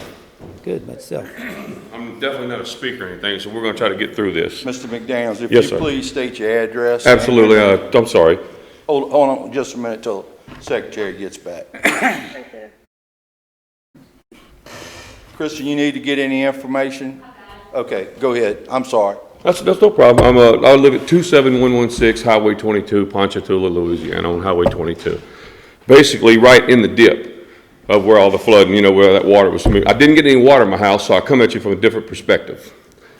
I'm going to let you know exactly what we've been through as a house, being at the edge of this subdivision, being behind my house. Obviously, they can do what they want to do with their money. That's their land and everything like that. But when it starts affecting me, then it becomes my problem. And that's what's happened. We've had, number one, the property's built up 6 foot behind my house. And it wasn't like that. It was a gradual increase, but I could basically walk out in the woods on flat ground.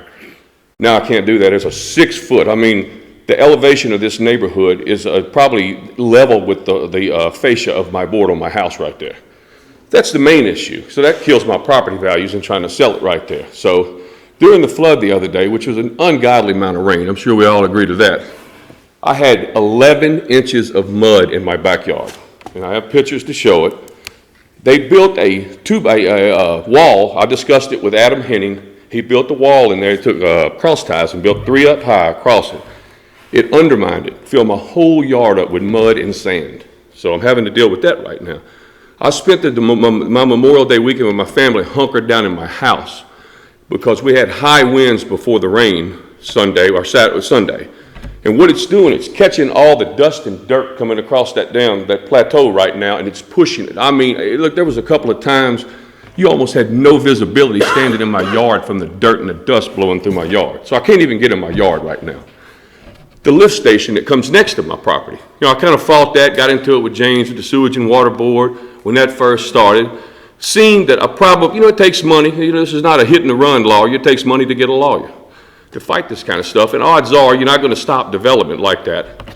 But long story short, they built this here. Now what I understand Adam wants to do, I'll tell you what, I'm jumping around. Let's get back to the mud. He sent people to my house this weekend, and they scooped up probably 10, 12 inches of mud out of my backyard. They got it down to grass level. So I'm on the phone with Adam today, actually texting back and forth with him. I said, Adam, I want some sod put in my yard where all this mud is. And then he tells me, his response to me is, this is the last text.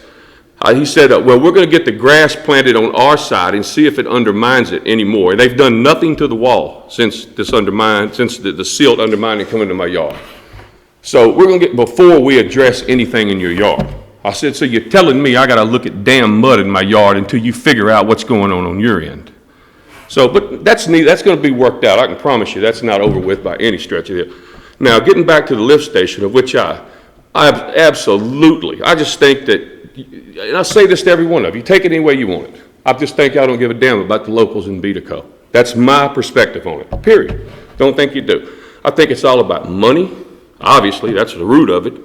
And just power with people. And, Adam, I talked to Adam, said, we'll get in there and put the sod in your yard when we get our end worked out. My last picture I sent to him today in a text was, y'all know Adam Henning, you got to, he's a developer over there. Last picture I sent to him today was, I want you to look at what I look out of my damn kitchen window every time. It's just nothing but mud right there. Same thing. I bet you're not looking at that out in St. Tammany where you live over there.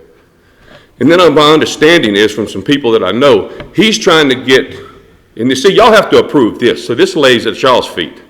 He's got to get approval to put a road. He's trying to get an easement going. I asked him when this started, I said, buy me out, because I knew the problem.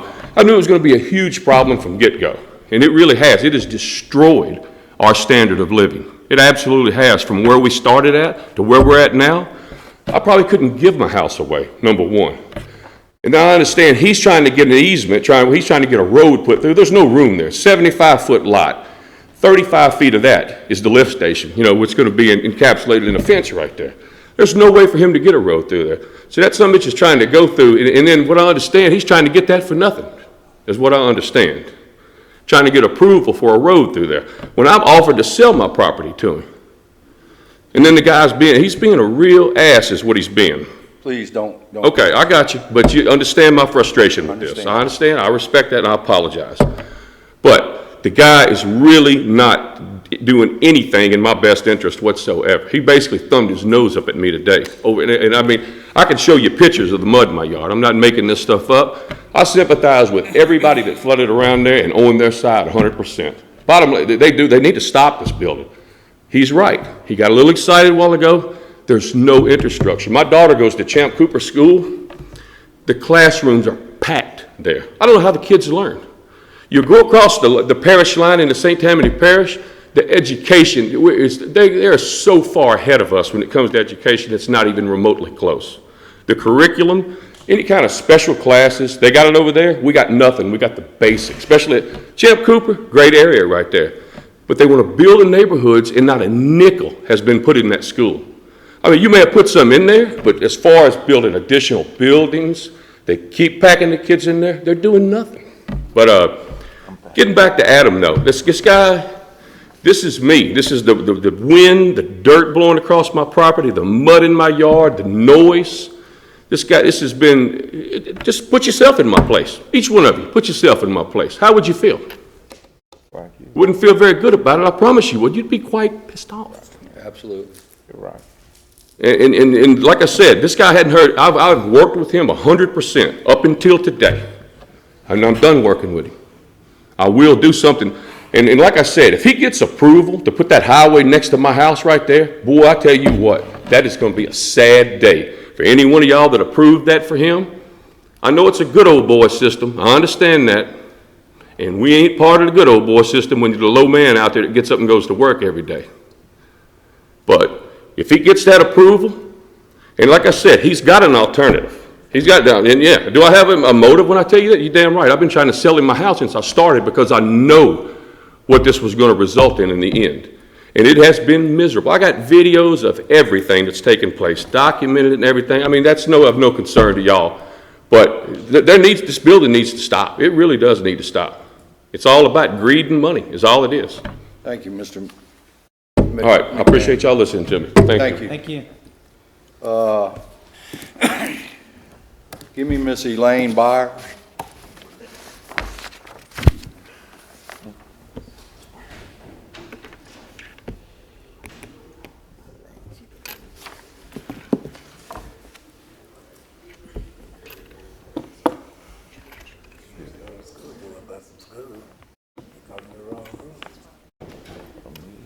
Okay, I couldn't figure that out.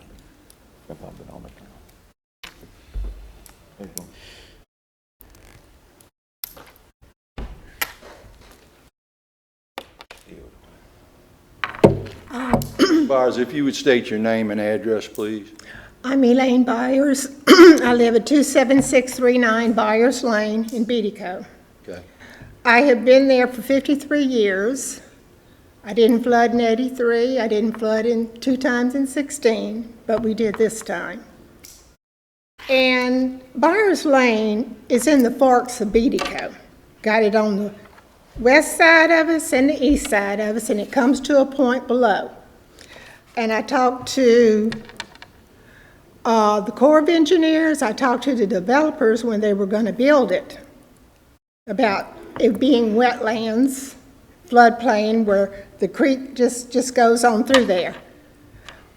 Of course, that didn't do any good. I wasn't calling about the flood part of it. I was calling about where the entrance to the subdivision was. But I had no idea that they would build that up 3 foot above the road and make a dam there. And that's what it is. It's a dam. That's where the water went. Now it's a levee. But I just wish y'all would show a little consideration for the people that's been living there all their lives. We love our homes, our places. I just wish you would show a little consideration instead of giving it all to the developers. I called the permit office. They said, well, the developer has a right to do what they want to do. I said, yes, but of course we have no rights. So, I mean, I know y'all building subdivisions, but why can't y'all make them 2 acres or more? This is country. We don't want to be in this city. It's enough of it. I don't really have anything else to say, except I wish you would respect us, the people that live there. Thank you, Ms. Byer.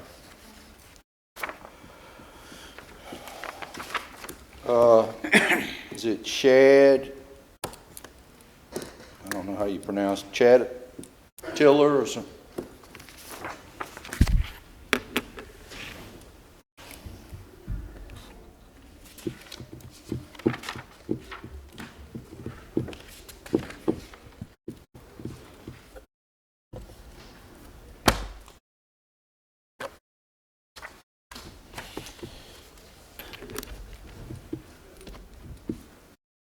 Sir, if you don't mind, please state your full name and address, please.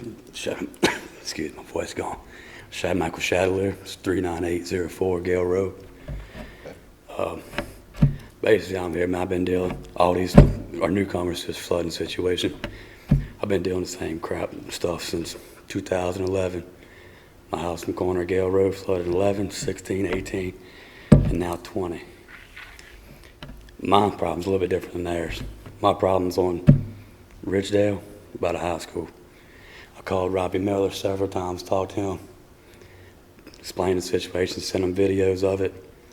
The culverts on Ridgedale, when it rains, not even a hard rain, there'll be 3 foot difference from my side to the high school side. What I was told was, once these subdivisions get in here, then I'll worry about the infrastructure. The only one thing he did do was send Andy out to me. Rode around with Andy, showed Andy the videos, explained the situation to him. He basically told me the same thing. Once the subdivisions get in here, then we'll have the money to deal with infrastructure. I mean, come on. Anybody, any common sense says you can send 100 subdivisions in here, you take care of the flooding first, you know? I mean, look at it now. Since 11, it was me. Now it's the whole other side of the parish doing the same thing I'm doing. So, like I said, the one thing he did do was I'll give you credit for it. Andy sent a whole crew, 2 dump trucks, excavator, 2 flagging vans to my house. They unloaded. It's like, man, what y'all doing? Oh, somebody called and complained, so we out here to make face. He said, I apologize. I said, yeah, that was me. I said, I called Robbie Miller Friday evening.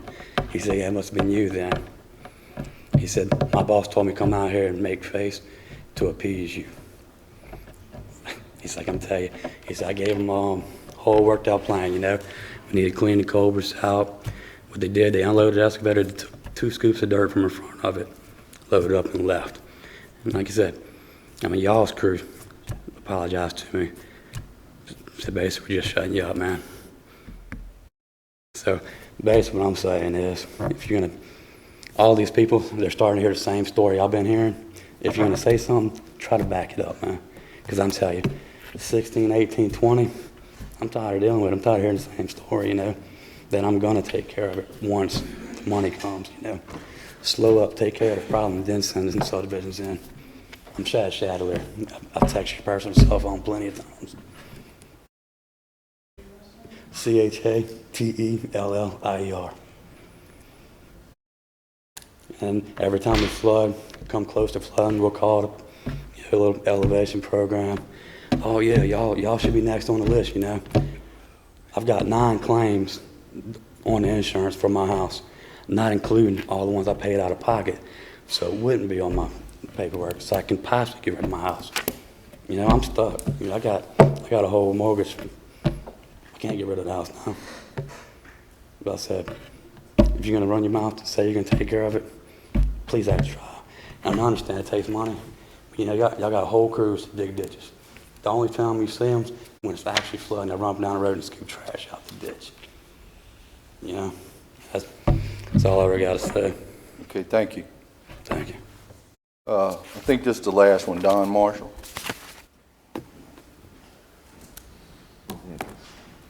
That's your pitch. Hmm?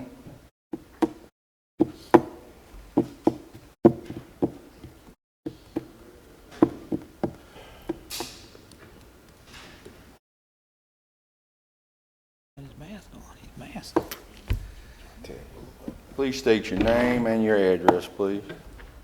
Don Marshall, 28463, excuse me, Grasshopper Trailer in Ponchatoula, Louisiana. I live over in Beatico Meadows. I haven't seen water come up this fast since Hurricane Katrina. I called some of the people at the parish, and they responded real fast, and I appreciate everything they did out there. What I called and the water was maybe 6-7 inches high, and 45 minutes later, I was waist deep in it. It went up really fast. There's not a lot. It was a big flood, as we all know. There's not a lot we could have done to prevent it, if anything, to prevent it. But one of the things I noticed that I hope y'all will consider addressing in this moratorium, if there's a way to address it, is that there are subdivisions in St. Tammany Parish that are draining into our drainage system. There are retention ponds in St. Tammany Parish subdivisions that are draining into Tangipahoa Parish. Not only into my subdivision, but into the woods that drains into the little small creek that's not even named. It's just a ditch on CC Road at Honey Beagle that flooded over and actually washed a car off the roadway. The retention pond in my subdivision is designed, by design, it was approved long before this administration, this council, long before, it was designed, according to the plans, to drain 6 houses in a 400 house subdivision. That's all it drains, 6 to 10 houses. Everything else just flows either in the north side of East Beatico Creek. If you're on the south side of the subdivision, it just drains into that little creek I just told you about. They've got retention ponds for that St. Tammany subdivision that's in St. Tammany and Tangipahoa that are in Tangipahoa Parish. But Tangipahoa doesn't drain into them, not at all, not even the Tangipahoa side of their subdivision. Then you get over to, when I went up there on East Beatico Creek, that retention pond I was just telling you about, the East Beatico Creek busted its banks and filled up the retention pond that never gets water in it because it's on the top of the hill. One other thing I wanted to ask y'all to address was, there's a lady in my subdivision, and this was all done prior to this council and prior to this administration. My subdivision was designed, and I looked at the original plat. In the southwest corner of the subdivision, there are 2 to 3 lots there's a lift station there, and then there's lots on each side of it that were designed to be green space. The developer went and took the lots on the southeast corner of that subdivision, about 10 houses over, made that the green space, and put houses where the green space was originally supposed to be. I don't know if they got approval. From my understanding, when I talked to somebody when it first happened, that they didn't need approval because it was the same area. The difference was that area that was originally intended to be green space, you can stand there and look uphill where they got the houses now. So they put these people's houses in an area that was designed to be green space so it would help hold the flood waters if we got a lot of rain. And granted, it wouldn't have held this much water. It just wouldn't have. But this poor woman's got 4 or 5 foot of water in her house, and she constantly gets water in the house, even though it's just a little bit, usually just in the garage, every time we get a heavy rain, because they put her, and nobody bothered to stop and say, hey, you can't flip these lots. This is designed to be green space. We need to keep it that way. And from my understanding, there's not a parish ordinance that addresses that issue. It may have happened in the updates, or it may be coming in the new updates, but I hope if it's not, y'all will address that, because allowing these developers to flip it when it's much, much lower without approval cause 3 or 4 homeowners to flood, and then naturally that St. Tammany subdivision that drained into Beatico Meadows, it flooded everybody on that ditch that they drained in. They didn't get water from the streets initially. They got all of the water from the back of their houses where that ditch is at, that St. Tammany's draining into. And I know that's another parish, but that pipe opens up in Tangipahoa Parish. So I really appreciate everything the parish did in helping get people out and everything, and they responded very, very quickly, and I appreciate all the council people that came out there to look at it. And I just wanted to let y'all know the problems that I had saw, because I trust that y'all will address those, especially with it being a whole other parish that seems to be dumping the water on us, contributing to the problems. Thank you. Thank y'all very much. Is that it? Okay. I have a couple of things I'd like to say. Go ahead. Robbie, I appreciate what the parish has done, this far, and I think my biggest issue is not how the developments are being done, it's where they're being done. And I don't want to pick on one developer or one subdivision, but Choctaw Ridge is what they keep talking about that's on the south side of 22. I have a video, the last man with the white hair, of his backyard. And the top of the subdivision is level with the eave of his house.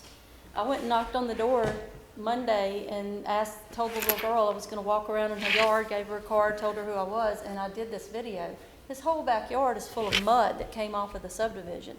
I had taken a picture of his backyard on May the 7th.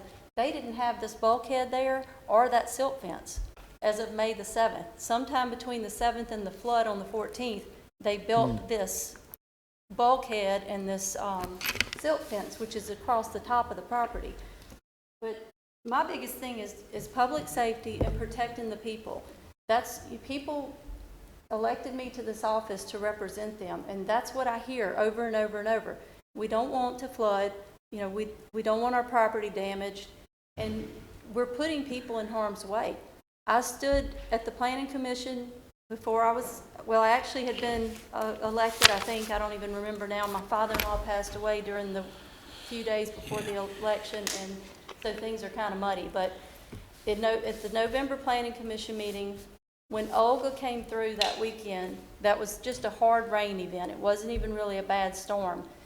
That road was impassable, Trano Road, on both sides of the subdivision. So no one could have gotten in or out. And I had pictures of it. I showed it to all the planning commissioners. And I told them that was it was not passable when there was rain.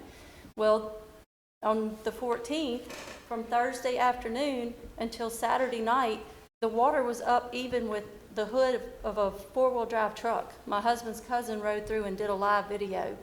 And we're fixing to put all these people living in the subdivision that we could not have gotten an ambulance in there if there had been a heart attack. We could not have gotten a fire truck to them if there had been a fire. And I'm hearing about them wanting to put a driveway coming out through our sewer system. Well, that wouldn't have done them any good, because when they got to 22, they would have still been stuck. You couldn't have gotten out either way. There were state troopers barricading the road because 22 was underwater. So they couldn't have gotten out of Byers Road. I went down and I was trying to look at things, and I couldn't really see from where I was, and our high water truck came through. And I asked the man if he would take me, and he said sure.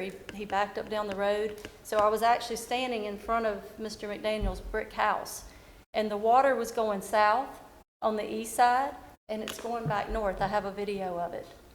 Well, what was stopping it from going south? Water drains, to the lower point. There's a wall of dirt 6 feet tall there.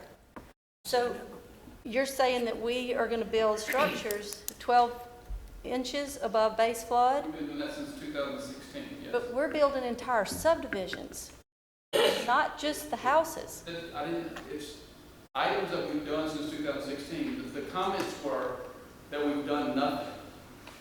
And that's not factual. Well, and I'm just I trying to say agree with you. We've continued and we've continued and we've continued. The subdivisions that were developed, 90% of the subdivisions that are in play today were developed way before our time. Right. I understand that. So, but this one was not. That's probably one of the few. Yeah. Okay. And the requirements, the standards were what they were, and that's what they're having to build to. We've continue, every year we've made more and more, increase the standards, change the standards to try and make it better. All the experts will tell you that a development next door to you today, that the way we build them today actually will improve the drainage around you, because they have to take more water than they actually fall on them. I'm not an engineer, but I'm going to have to believe them when you look at the difference between what Fairhope could have been and what Fairhope is going to be. It's a major difference. And we start talking about hundreds of acres of wetlands not being touched. Yeah, they are. They could be swampland. They're going to do what they're supposed to do.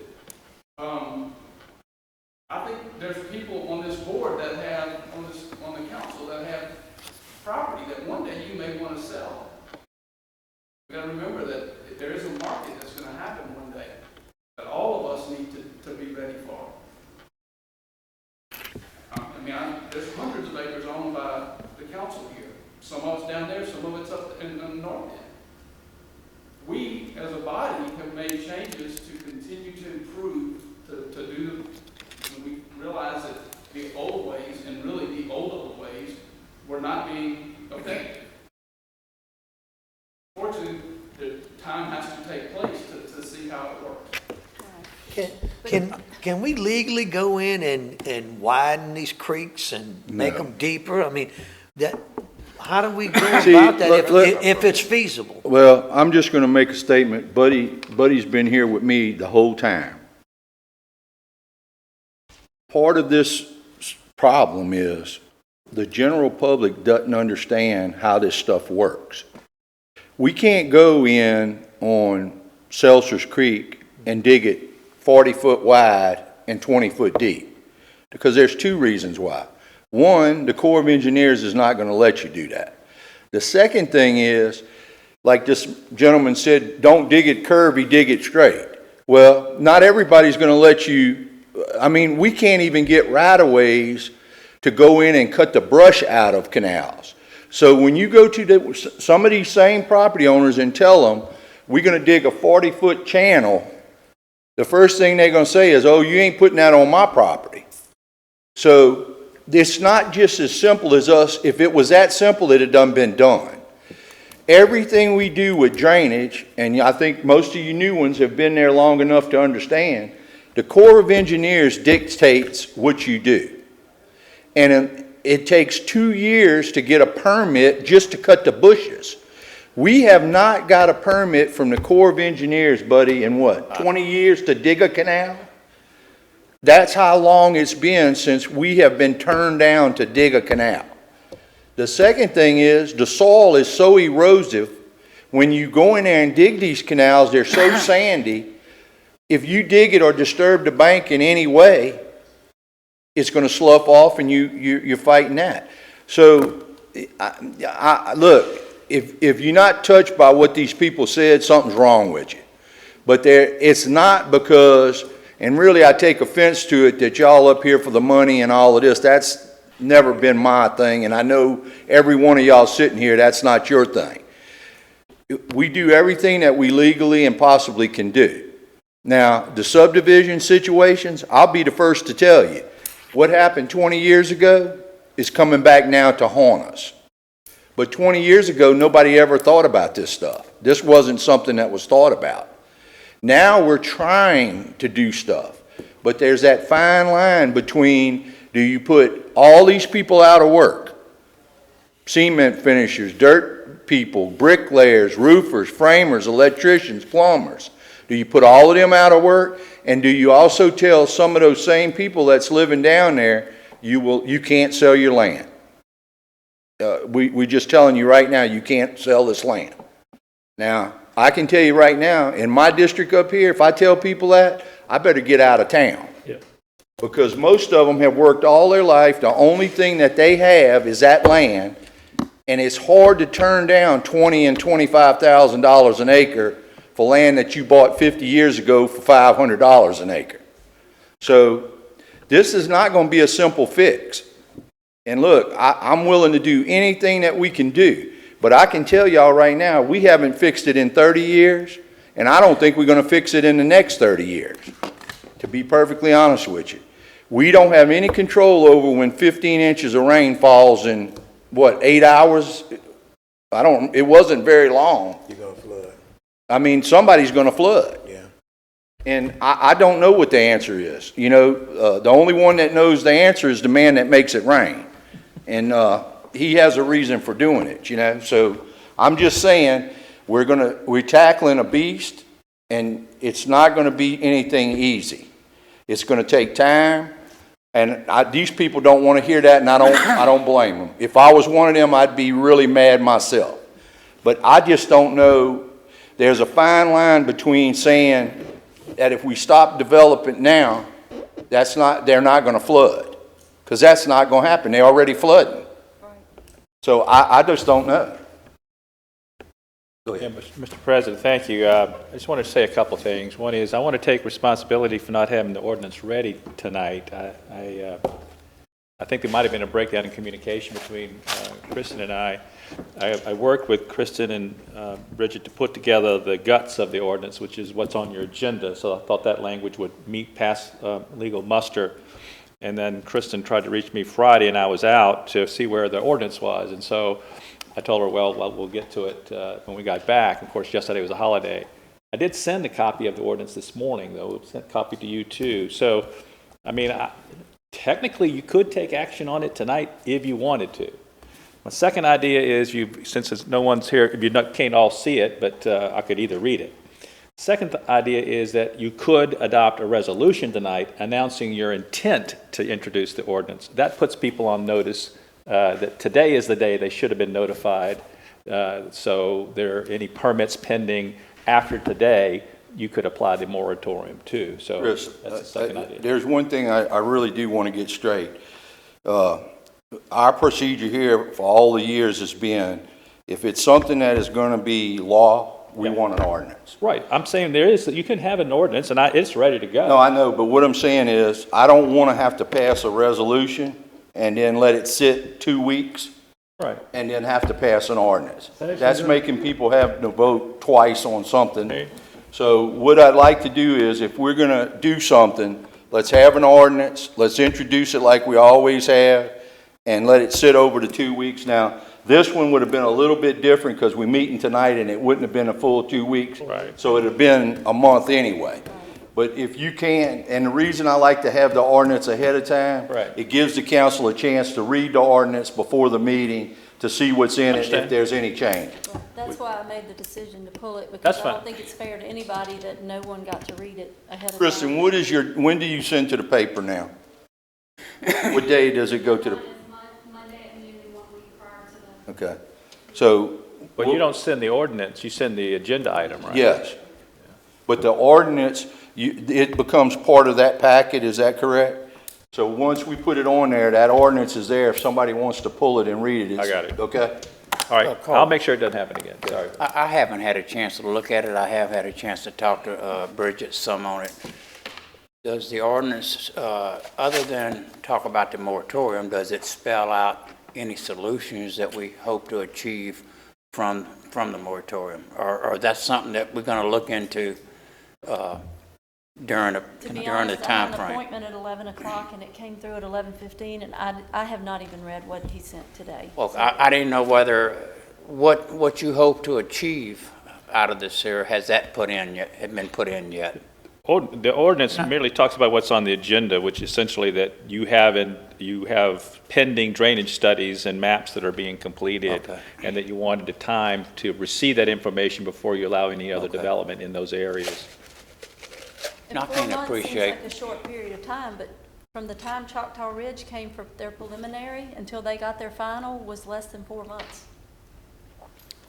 Well, there is one thing. Can I comment? Yeah, Mr. Vial, go ahead. I know we've had a lot to say here, not going to reiterate all this. But tomorrow we are having a Developmental Regulations Committee meeting, and I talked to Bridget, the other Bridget, I'm sorry. Told her she can have about 10 or 15 minutes tomorrow. You had sent me a list of stuff, I think right before the flood, if I remember right. Okay. So, thinking about it and talking about it, we're just going to kind of start talking about those items. I don't know where they're going to go, what the resolution's going to be, whether we have to bring in a consultant of some, I don't know, okay? But anyway, I think they're going to be on the table tomorrow to talk about them, kick around the moratorium. The only other thing I'm going to say is, we've been working on this 3 to 5 years. I know it's tough, especially I feel for these people, I really do. When you eat an elephant, you got to eat a little bit at a time. You've changed a lot of things. There's probably a lot of more things we need to change.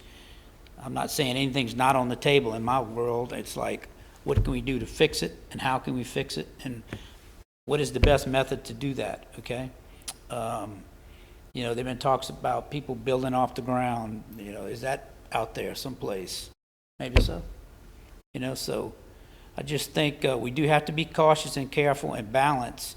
We've been through a COVID pandemic, we've been through an economic pandemic, and now we have to be cautious about putting anything out there that doesn't have an end game to it, as far as you affect the economy of the parish, because the area that I saw in the ordinance is probably 60 to 70% of the building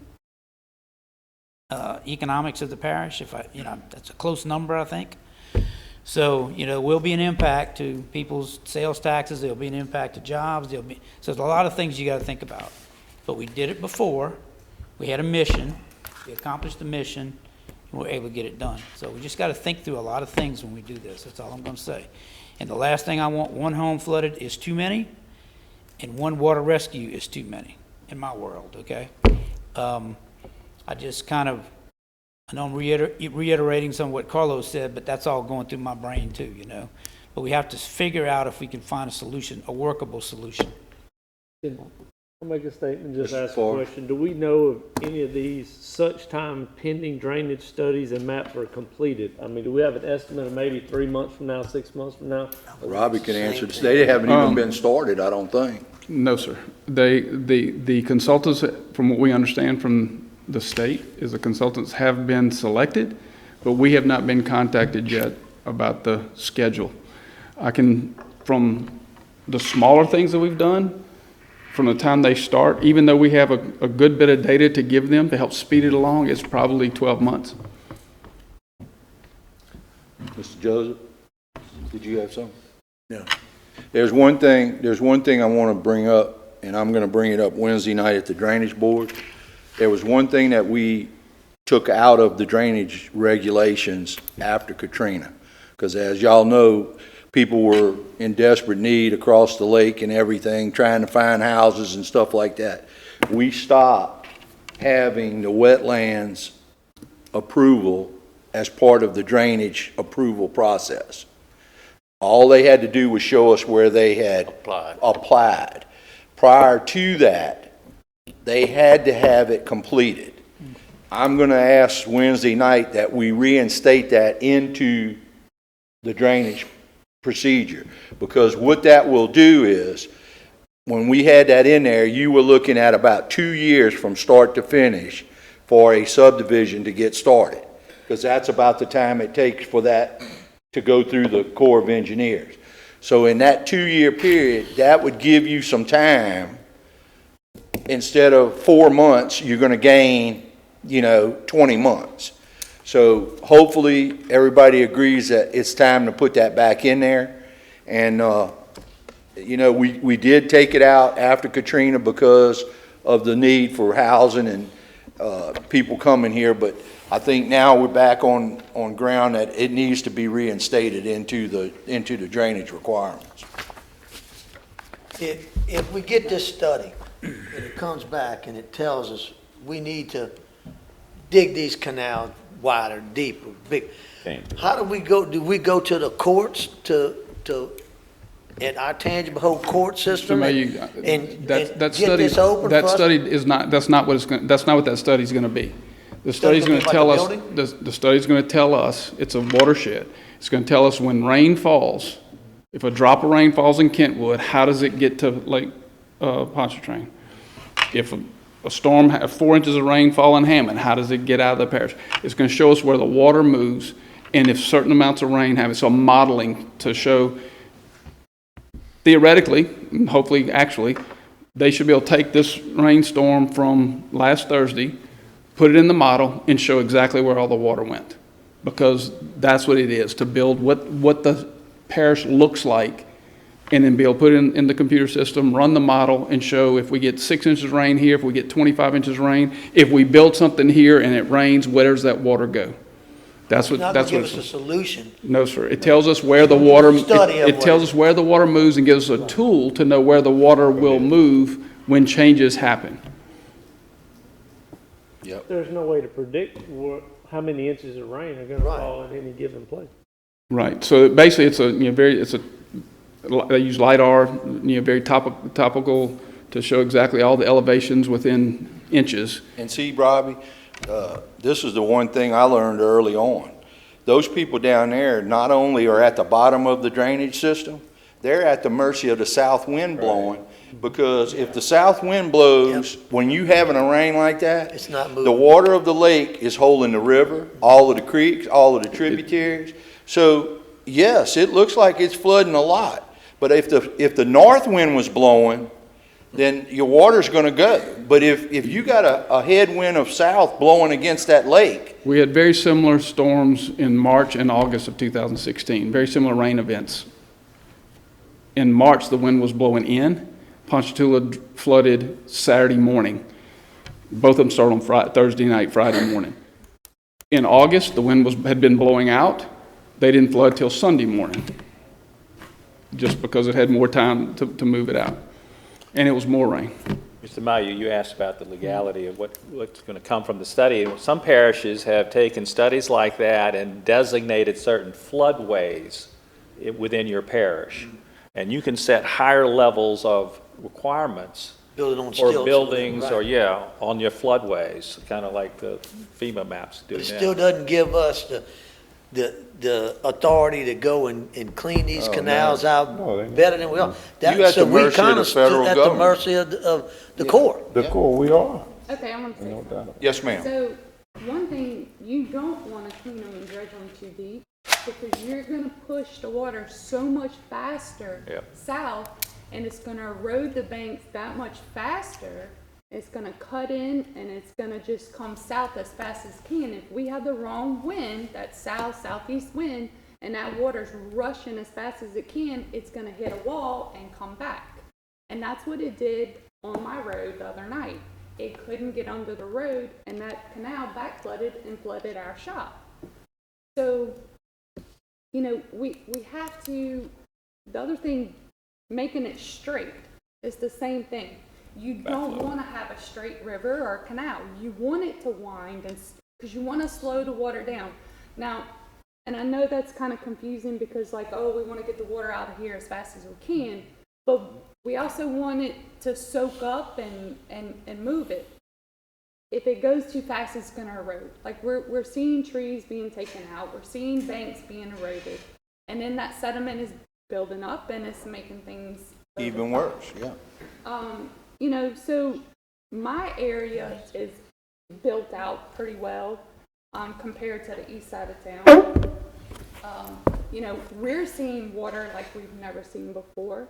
I'm worried about the levee that's going to be around LaPlace because that's strictly south of me. Agree with that. So all that water is coming down. I'm the bottom of the barrel. So, I'm in support of this moratorium also because I don't want to see another Choctaw Ridge anywhere on the south end. We need that water to go. What I'm seeing now is Highway 22 West is becoming a levee. The water's not getting under 22. I tried to address that with the state before they overlaid it, and they're like, well, we don't know of any problems. So, we have to, like he said, when we overlaying roads or things, we have to make sure our drainage is in capacity. We have to make sure we upgrading that when we're doing those type of things. 100-year flood could be different in different time frames. So, we talk about a subdivision having 100-year flood retention time. But as we heard last drainage meeting, the internal of these subdivisions are only a 10-year. Okay, well, yeah, there was a subdivision on the west side. The whole retention pond was overflowing, and because all that water was coming, because it only held a 10-year and it was pushing it, and all that was overflowing. So I think we need to be clear on that when we get and I didn't have the 500-year flood on my side. I only had probably 100-year, but it still was overflowing and overtopping things.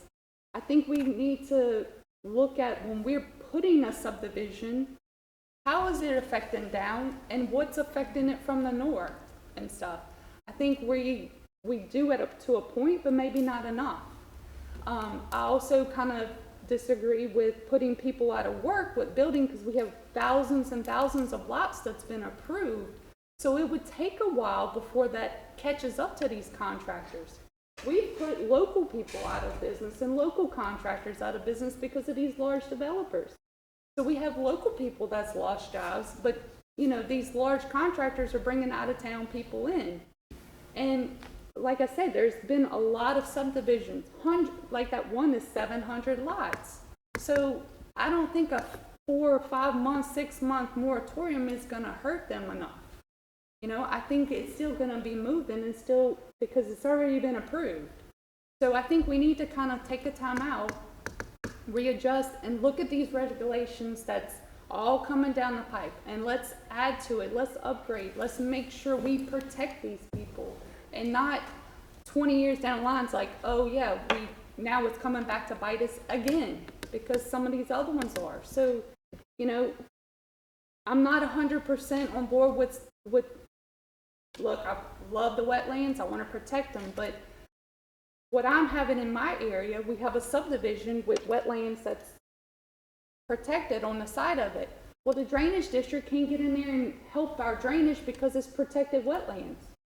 So in the future, all these subdivisions that's building out on the east side that has all these wetlands protected, are we gonna have future drainage problems and stuff because all these wetlands are protected by the Corps and our drainage district can't go in there and clean it? So I mean, that's just something I wanna kind of throw out there. So, you know, I think we need to kind of listen to the people, and I think we need to make sure we put the people that's been here first, you know, on board and take care of them as much as possible. Okay. Is that it? Everybody good? All right, let's move on. Number 8, adoption of TP resolution number R2013, a resolution authorizing parish administration to open up a checking account with Chase Bank. This is on the credit card. Yes, sir. So move, Mr. Chairman. Oh, okay. Bridget, you want to make a motion to table? I'll make a motion, we table. Motion by Ms. Hyde to table, second by I'll second. Ms. Coates. Roll call. Yes. Yes. Yes. Yes. Yes. Yes. Yes. Okay, motion passes. This is, we need a vote on the a motion and a second on the resolution for the checking account at Chase Bank. This is for the credit card, is that correct? Yes, sir. Chase had, excuse me, yes, I had to wait till I got here. Chase, since y'all passed the ordinance allowing us to get the credit card to swap out from First Guarantee to Chase for the business credit card, the regulation requires that we have a checking account until the credit card gets set up, and then we can either keep it very, very small or cancel it, the checking account. Also move. Second. Motion by Mr. Vial, second by Mr. Wells to approve the checking account with Chase Bank. Roll call. Yes. Yes. Yes. Yes. Yes. Yes. Yes. Yes. Yes. Yes. Motion passes. Okay, discussion of railroad crossing East Black Cat Road and Buckles Lane. I'm gonna just make this quick because we've been here a long time tonight. Both of those crossings, I have called, the residents have called. The East Black Cat Road, they went in there and replaced the tracks almost a year ago. There's a gap this wide from where the approaches go up and come down, that little small cars are falling in that gap. And when they get to the other side, they're falling in that side. We've talked to the railroad. They were supposed to go do it. There's been nothing done, and it's been over a year. And that is where the train is really moving going through there. Now, there are crossing arms there, but there's just no call for that. It takes about a half a load of asphalt, and both sides of that would be filled. So I don't know, Ben, if that's something you can maybe talk to the railroad about. They can do it, because I had it on Durban, and I got with Wesley, and he got with the railroad. They came there with a flag man. You got to get their flag man, and he filled it with asphalt. It's temporary, but I got tons of calls telling me that it worked temporarily. Well, So this one's they bad. can do that. They So can do if it. we can look at that one. The other one at Buckles Lane, that would be further down towards Tickfaw. We just overlaid Buckles Lane, and we overlaid the approach up to the railroad track. The approach on this side is real narrow, and it is horrible. We worked with the state on the crossing at Bonfiglio when they put in the bucket plant. I'd like to see if maybe we could work with them again and see if we can improve that. That's a big group of residents back there, and that's the only exit out for them if something happens. So Robbie, if we can maybe initiate that, because it's about an 8-foot wide approach coming out of there on the 51 side. We did a real nice wide approach on our side, but it's just very dangerous and a lot of people back there in case something was to happen. Okay? That's Buckle? Buckles Lane. Okay, thank y'all. Number 10, approval of Apple lease program. Okay, in your package you have a paper in here. This is to replace our computers. Some of the councilman's computers are the glasses are broke, and you know, some of them a little senile. They drop it on the floor and things like that, you know, but we talked to John and he felt the best way, these things are probably 5 or 6 years old, that it'd probably be time to go ahead and replace them. If you'll look, we can do a lease on these.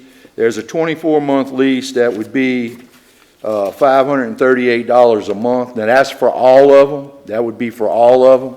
At the end of 5 years, we turn them in and they replace them. Or if we did it 36 months, it would be $403 a month. But looking at this, the 24-month, we get the most savings because it'll be an 18% savings. So if y'all want to go ahead and do it, we need to go ahead and vote tonight and we'll get the ball rolling. That'll be for 11 computers. That'll be the 10 councilmen and Kristen. Yeah, I just want to clear one little thing up. Yes, sir. I would recommend the 24-month because we will have the Apple Care coverage on them. So if they're broken, instead of $1,100 or whatever the warranty replacement cost is, we basically have 2 times that you could replace the device, even if it was cracked, for $29 deductible. But this way, it allows us every 2 years to refresh the technology. We keep the security there. And you guys are using something that we don't have to figure out how to replace one here and have the inconsistencies. So. And would you get that councilman that we won't name, something that when he drops it, it will bounce up and he can catch it? Enclosed in rubber. I so move, Mr. Chairman. Okay, we got a motion by Mr. Wells. Second. Who's that? Miss Bridget? Miss Hyde? Second by Miss Hyde to do the 24-month lease for $538.99 a month. Roll call. Yes. Yes. Yes. Yes. Yes. Yes. Yes. Okay, motion passed. And get some that work better than Robbie's. That one he got, it ain't working very good. Number 11, beer, wine, and liquor, State Line Sports Bar and Grill. That's my district. Yes, sir. We had received the paperwork from the sheriff's office and they're missing one signature. So I'd feel more comfortable if we had that before we approved it. So I'd like to table this. I'll make a motion to table, but I would like it back on the agenda for the next meeting. You got it. Motion by Mr. Forrest. Second by Mr. Ingrafia to table beer, wine, and liquor till the next meeting and have it on for the next meeting. Roll call. Yes. Yes. Yes. Yes. Yes. Yes. Yes. Yes. Yes. Yes. Okay, Mr. Legal, do you No have report, anything? no, sir. Okay, no legal. Councilman's privilege, I got one thing, and then anybody else. We need to appoint a committee on recodification of our ordinances up here with the parish council. Instead of asking some people other than this, I think we could do this through the regulations committee, because y'all already doing it with the regulations. So if it's okay, I'll ask Joey and Buddy and David and Bridget if y'all can handle this. I don't think it's going to be that real big of a deal, but we can just add it into our meeting over there, and we don't have to ask anybody else to take a break, if that's okay with y'all. Just a question, how much time you think's involved here, Christian? You have any idea? Just throw a number out there.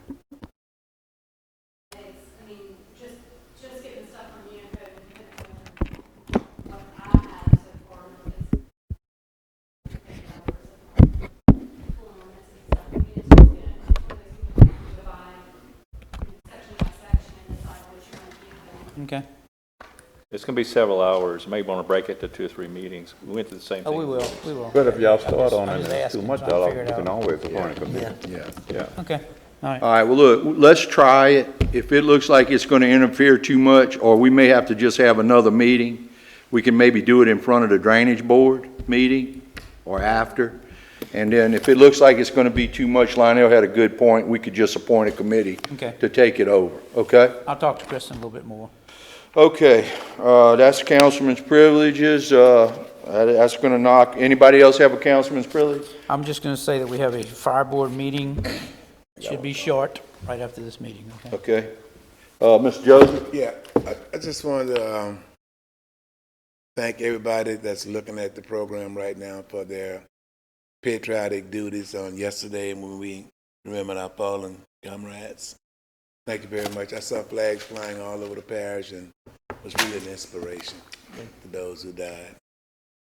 Also, want to remind everybody, don't forget about the 2020 census. We lost a congressional seat. Well, of course, that was right after Katrina, too, rightly so. But we lost it nevertheless. A lot of our people moved out. But the census, and a lot of people don't realize it, but you get federal dollars based on your population for Head Start. You get it for Council on Aging. We get it for our free and reduced lunch programs for our schools. Get it for Medicare.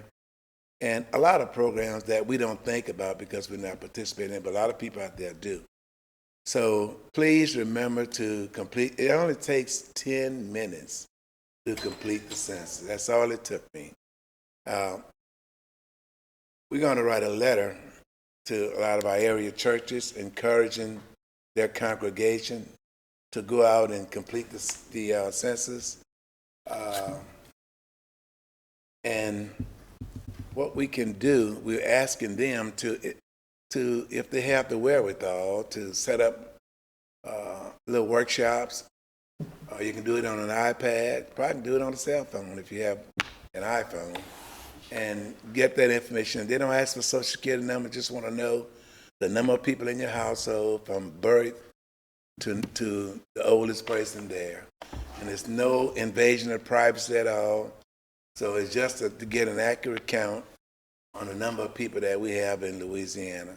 And if we miss it this time, we won't get another shot until 10 years from now. And shame on us if we do. Thank you. I filled it out 10 times. It won't let you do it. It's not going to let you do that many times. All right, anybody else? Who else had And I just want to... Okay, Mr. Wells. Just to add to what Mr. Joseph said, and because, you heard the people talking tonight about infrastructure, but the census also affects that with federal program. Infrastructure, education is definitely affected. And then also there are grants and stuff that come from the federal government that affect health care. And we've seen what health care meant these last 8 weeks. So I just want to encourage everybody, as Mr. Joseph said, just fill out the census. And if you filled it out all right, you filled it out now or whatever, just encourage somebody else to do it, help a senior citizen do it. So it really helps.